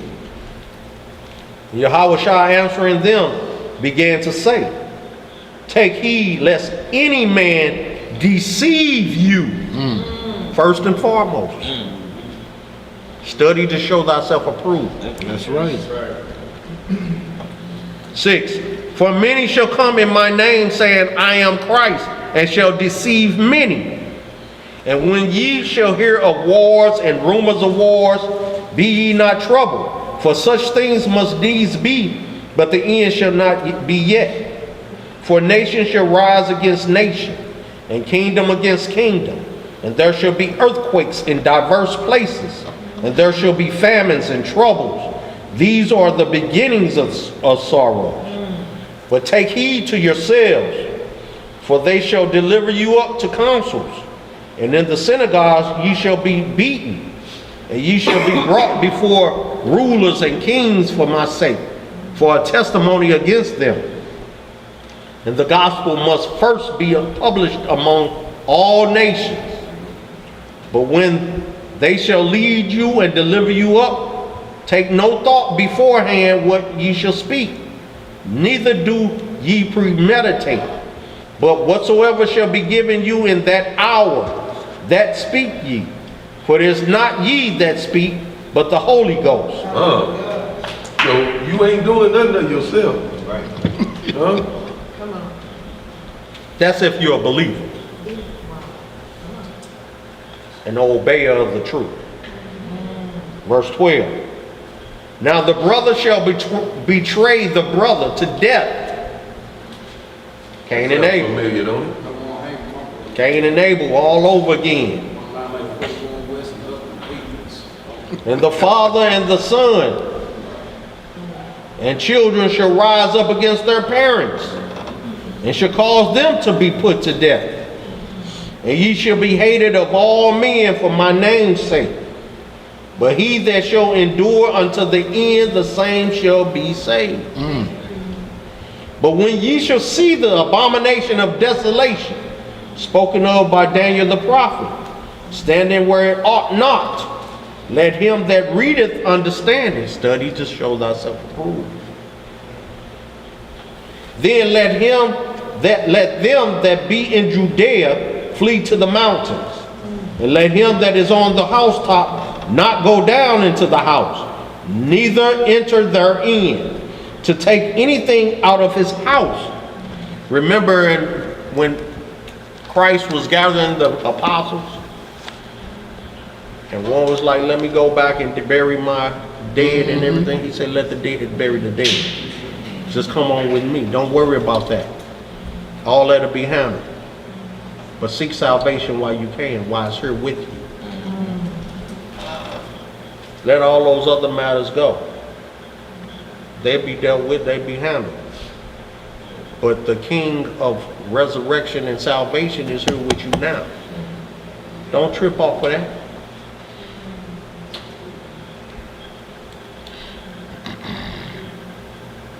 Verse 16. And let him that is in the fields not turn back again for to take up his garment.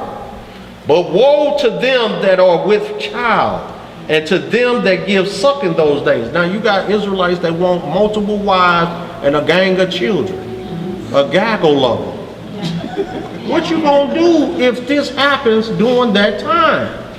See, you're not thinking of the bigger picture. And it's not to say that you don't want to bring an abundance of beautiful children into the world, but you look at what you're bringing them into. Are you even thinking about that? Is that even taken in consideration into your mind? Thank you, brother. Are you thinking about the bigger picture? Are you thinking about what's finna become of this wilderness, that you finna bring up children and nurture children in this, and under these conditions, willingly? Your money is not guaranteed. Your hustle ain't guaranteed. There's going to come a time where you won't be able to buy, sell, or trade without the mark. What are you going to do when you got all these wives and children? Are you thinking about that? Are you planning for that? I got food stacked up. Yeah. Are you thinking about this? I mean, I've heard that. I mean, I ain't saying don't do it, but Are you even taking this into consideration that if it goes down, that you got all this to deal with and to prepare and to get on the road? Your house and get nothing. Nothing. Have you prepared your whole household, all your wives and all your children, your brood of many? Have you prepared them on what to do if this goes down? Not thinking. We're not thinking. All we thinking is, I got women, I got children. What you got? Well, nigga, I ain't got them kind of issues no more, because I'm preparing myself to make a move.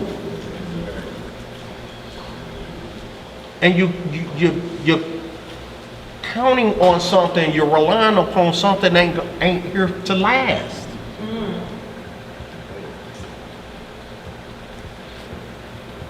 You're relying upon something that's already written is going to be destroyed.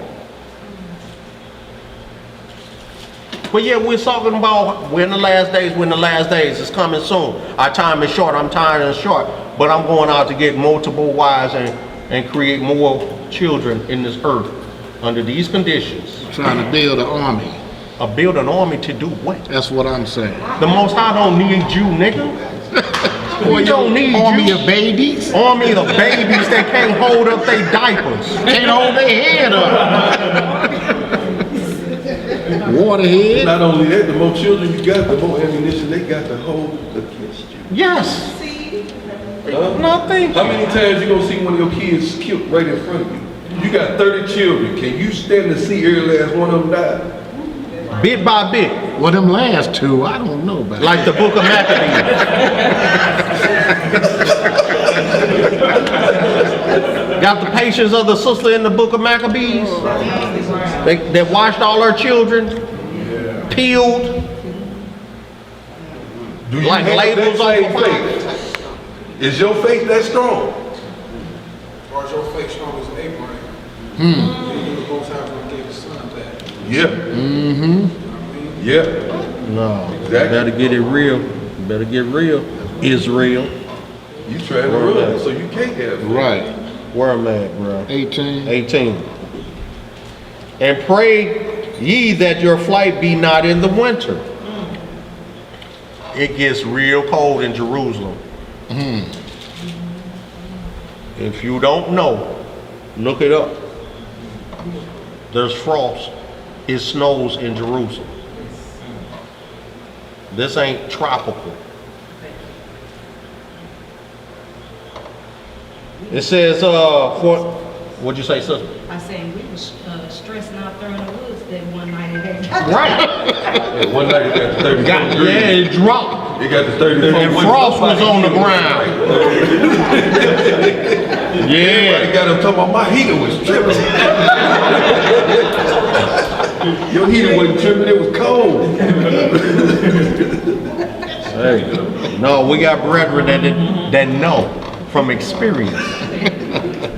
19, for in those days shall be affliction, such as was not from the beginning of the creation which Yahweh created unto this time, neither shall. Are you prepared for this?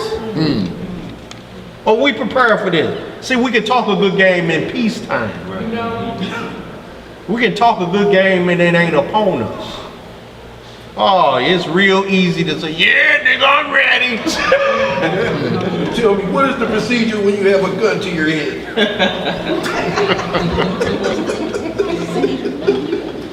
Yeah, okay. Verse 20. And except that the Elohim had shortened those days, no flesh should be saved. But for the elect's sake, whom he hath chosen, he hath shortened the days. And then if any man shall say to you, lo, here is Christ, or lo, he is there, believe him not. For false Christs and false prophets shall rise, and shall show signs and wonders to seduce, if it were possible, even the elect. But take ye heed, behold, I have foretold you all these things. But in those days, after that tribulation, the sun shall be darkened, and the moon shall not give her light, and the stars of heaven shall fall, and the powers that are in heaven shall be shaken. And then shall they see the Son of Man coming in the clouds with great power and glory. And then shall he send his angels, and shall gather together his elect from the four winds, from the utmost part of the earth to the uttermost part of heaven. Now learn a parable of the fig tree. When her branch is yet tender, and putteth forth leaves, you know that summer is near. So ye in like manner, when ye shall see these things come to pass, know that it is nigh, even at the doors. Verily I say unto you, that this generation shall not pass till all these things be done. Heaven and earth shall pass away, but my word shall not pass away. But of that day and that hour knoweth no man, no, not the angels which are in heaven, neither the Son, but the Father. Not even Christ could tell you. He can't even tell you when it's going down.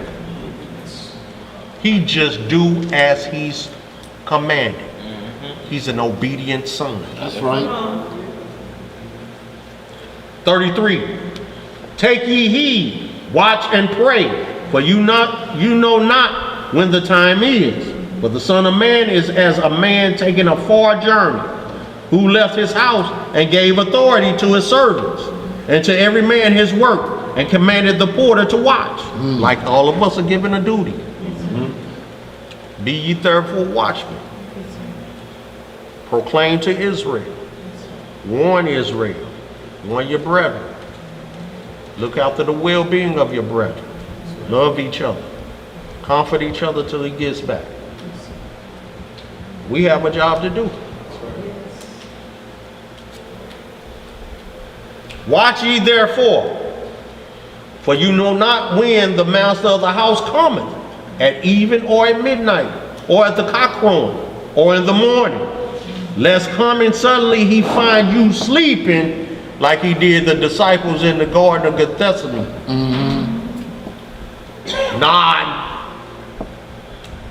Wasn't ready. Talked a good game for 3 years, but wasn't ready. And what I say unto you, I say unto all. Watch. How do you watch? You have to study to show thyself approved. You have to try the spirits. You can't just go because the Negro said, I'm Israel, dog, I'm your brothers, come on with me. And Let me out the car, though. Satan was an angel too, wasn't he? Created, anointed cherub. But what happened? Transgression was found in him, and he failed. Cast out, headlong. Now he wants you with him. Misery loves company. What else you got? I don't even know if we even need to go no more. I think I need to just get them in. That's why I let you finish that whole chapter. I didn't have that whole chapter in there. Yeah, you stopped at 27, but it was I let you read because I figured we ain't gonna get through all of these. Definitely put that Amos chapter 5 and Amos chapter 9 in y'all's and chapter 8 and chapter 8 into your arsenal about what's to come, and those that think they can flee out of this affliction or flee away from this these curses. You ain't going nowhere. Because the Most High said, though you dig yourself out to the uttermost parts of hell, he will find you there and pull your monkey butt up out of there, and you gonna stand for judgment. Ain't no how. He said the earth is his and the fullness thereof. He created it all. Everything seen and unseen. Colossians chapter 1. He can see your thoughts. Where you gonna hide? Come on, man. Where you running to? Come on, man. Stop it. Come on. He said the light and the darkness was the same to him. So he see in the night just as good as the day. And you think you done hid yourself. You done put rocks and stones all on top of you. And boy, he like, look at this here. This boy done covered himself. Look at this. Boy, you done lost your rabbit mind, boy. I'm gonna read these scriptures off so y'all can start writing them down. It's another half a page. Well, we're gonna be here at 7 o'clock in the morning. Jeremiah 37, 11 through 12. Ephesians 1. Romans 12. 1 Thessalonians 4.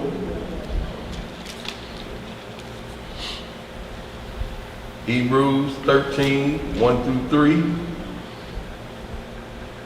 Take that, what'd you say, Hebrews what?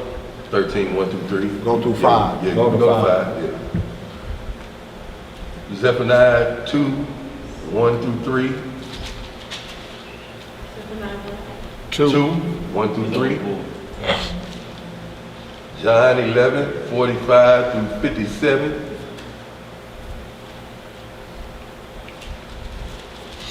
We did that Barak 2. Hit that Barak, put Barak 3 and 4 in your arsenal too.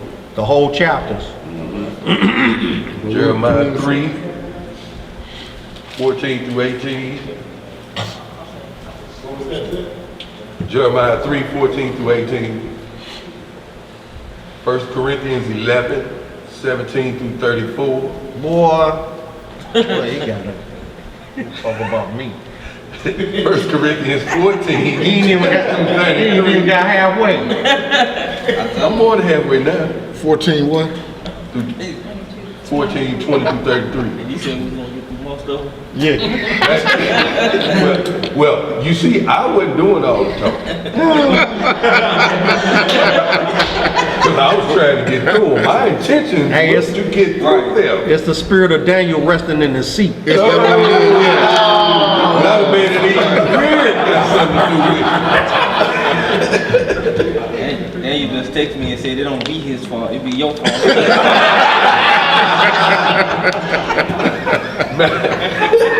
Blame it on the chair.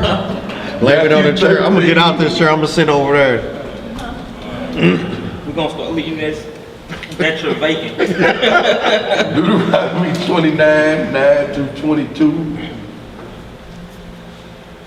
Micah 3. I really want to read that one. Got time? We might be pushing it. Amos 5, Amos 8, and Amos 9. Isaiah 5. Matthew 25. Yeah, you definitely want that Isaiah 5 and 8. Woe unto them that join house to house. Yeah. And lay field to field, that there's no place left. Who thinking about compound living and communal living. He says, because there's going to come a famine, and he says 10 acres will yield only 1 bath. That means a gallon. Out of 10 acres, 1 gallon. So imagine all you Negroes conversed in one little community, but there's only 1 gallon available for all those families. What's going to happen? Somebody gonna be fighting. There's going to be some problems. And 1 homer should yield a seed of an ephah. It's a gallon or 1 bushel. These are measurements. A famine is going to come. And there's going to be little to no. What happened when Corona hit?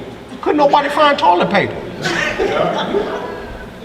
That's one of the things I was like, this make you go. Water and toilet paper was gone. I'm glad we had it. It was gone. Y'all remember? That was just back in March and April. Y'all, come on now, don't. Yeah, y'all remember. There's another one of the things the store when they in got history delivered. that's never happened before. All right, man. You can't find no paper, dog. I mean, you like, come on, man. It's making you run to the toilet like that? No toilet paper? People weren't even buying food. They were buying up the toilet paper. So imagine what's going to happen when it goes down, and if you ain't got the mark of the beast, there's no buy, sell, or trade. And only 1 gallon permitted in 10 acres? Let me get the rest of these scriptures. Ecclesiastes 22, 1 through 2. What's up, Mom? 22. Ecclesiastes. 22, 1 through 2. And salmonella with the different spices. Salmonella in the spices. Yes, in the spices. But just don't be alarmed by that. Only thing you need to do is just put a little clove and or bay leaves in there in your spices. Stick the clove and or bay leaves in your spices. And if you can get some anise, those starting, the stars of anise, just stick those in your both spices when you have them. And then it'll hurt with all of that. So, and then when you cook this with your greens and stuff like that, make sure you have some bay leaves in your You see that they are poisoning the seasonings now. So what you gonna do? Because here's the main thing we was talking about, alkalining the body. Remember? Yes. And all the different spices that Yeah. fight off the corona. And now they're attacking. Yeah, because Esau is watching. And see, this social media, when we give out information, they taking that information too. That's right. Because they know what people we are. So they looking to us to see what information they spreading amongst each other. So we must attack that too. Yes. Because they know we are a chosen people and we have, our body makeup is a precious one. So their whole thing is to attack our whole temple. And especially if we're not believers in the Most High and His Holy Begotten Son. It's easy to get us. They understand that the Holy Spirit, you get the Holy Spirit to change your DNA on the molecular level. Yeah, but see, their whole thing is, they know they can't touch the spirit and things of that nature, so they do everything through the flesh. After that Ecclesiastes. After Ecclesiastes, Proverbs, we start getting into Proverbs. Most of these Proverbs about being slothful. Proverbs 26, 1 through 17. Proverbs 24, 26 through 34. Proverbs 21, 25 through 26. Proverbs 19 and 24. Proverbs 18 and 9. Proverbs 15 and 19. Shabbat shalom, fam. Shabbat shalom. Proverbs. I got Proverbs. You live in my house, stop.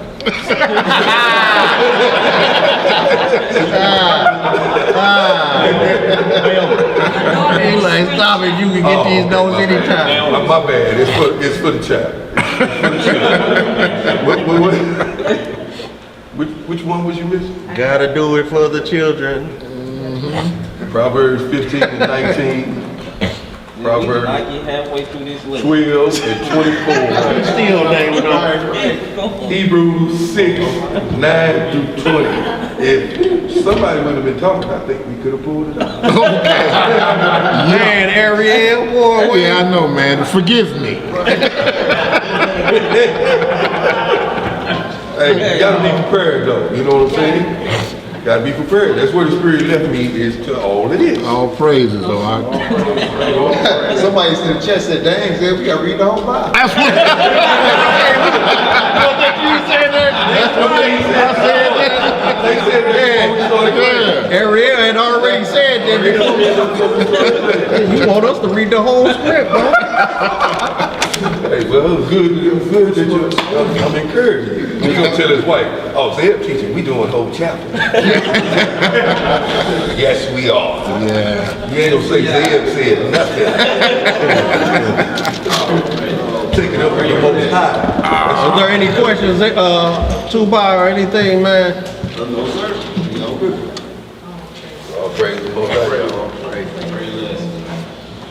All right. The Ariel gonna give us a song, and hopefully it won't be as long as the one I started.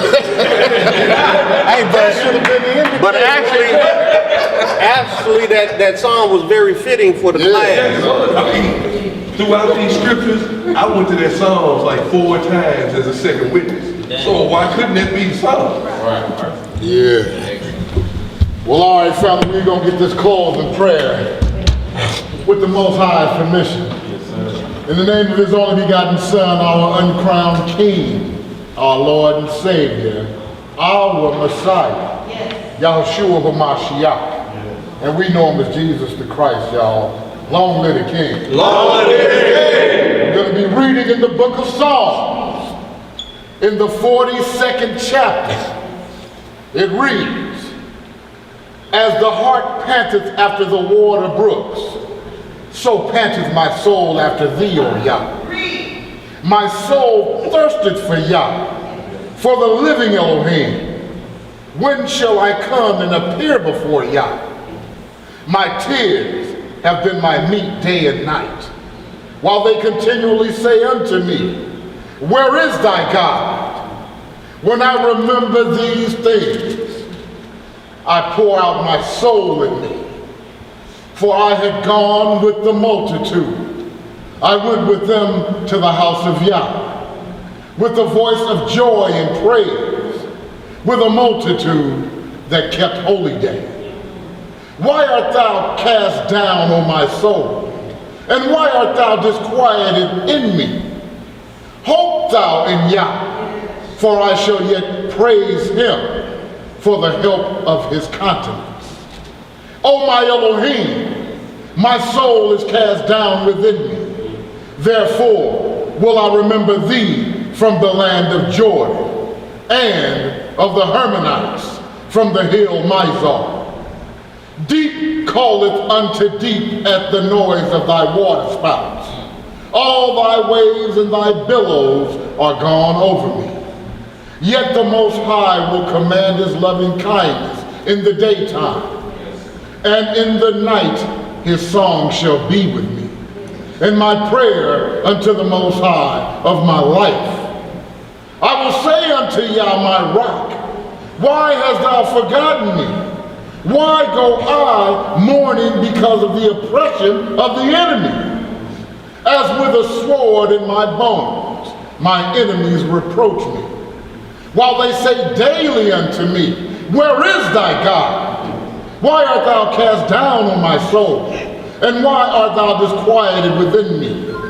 Hope thou in Yah, for I shall yet praise him, who is the health of my countenance and my Elohim.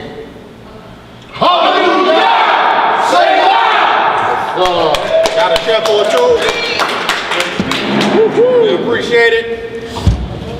Much love to the Worldwide Assembly. And much love to all those joining to our house. Yes, sir. Oh, praise.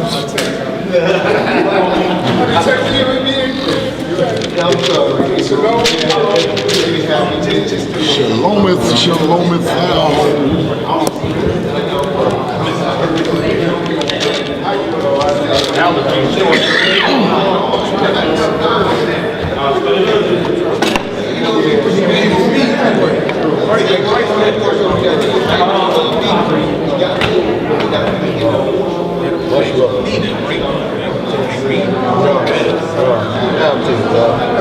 Have to, man. So people, it's all about understanding, man. You know, like you can't read a book without understanding what you're reading.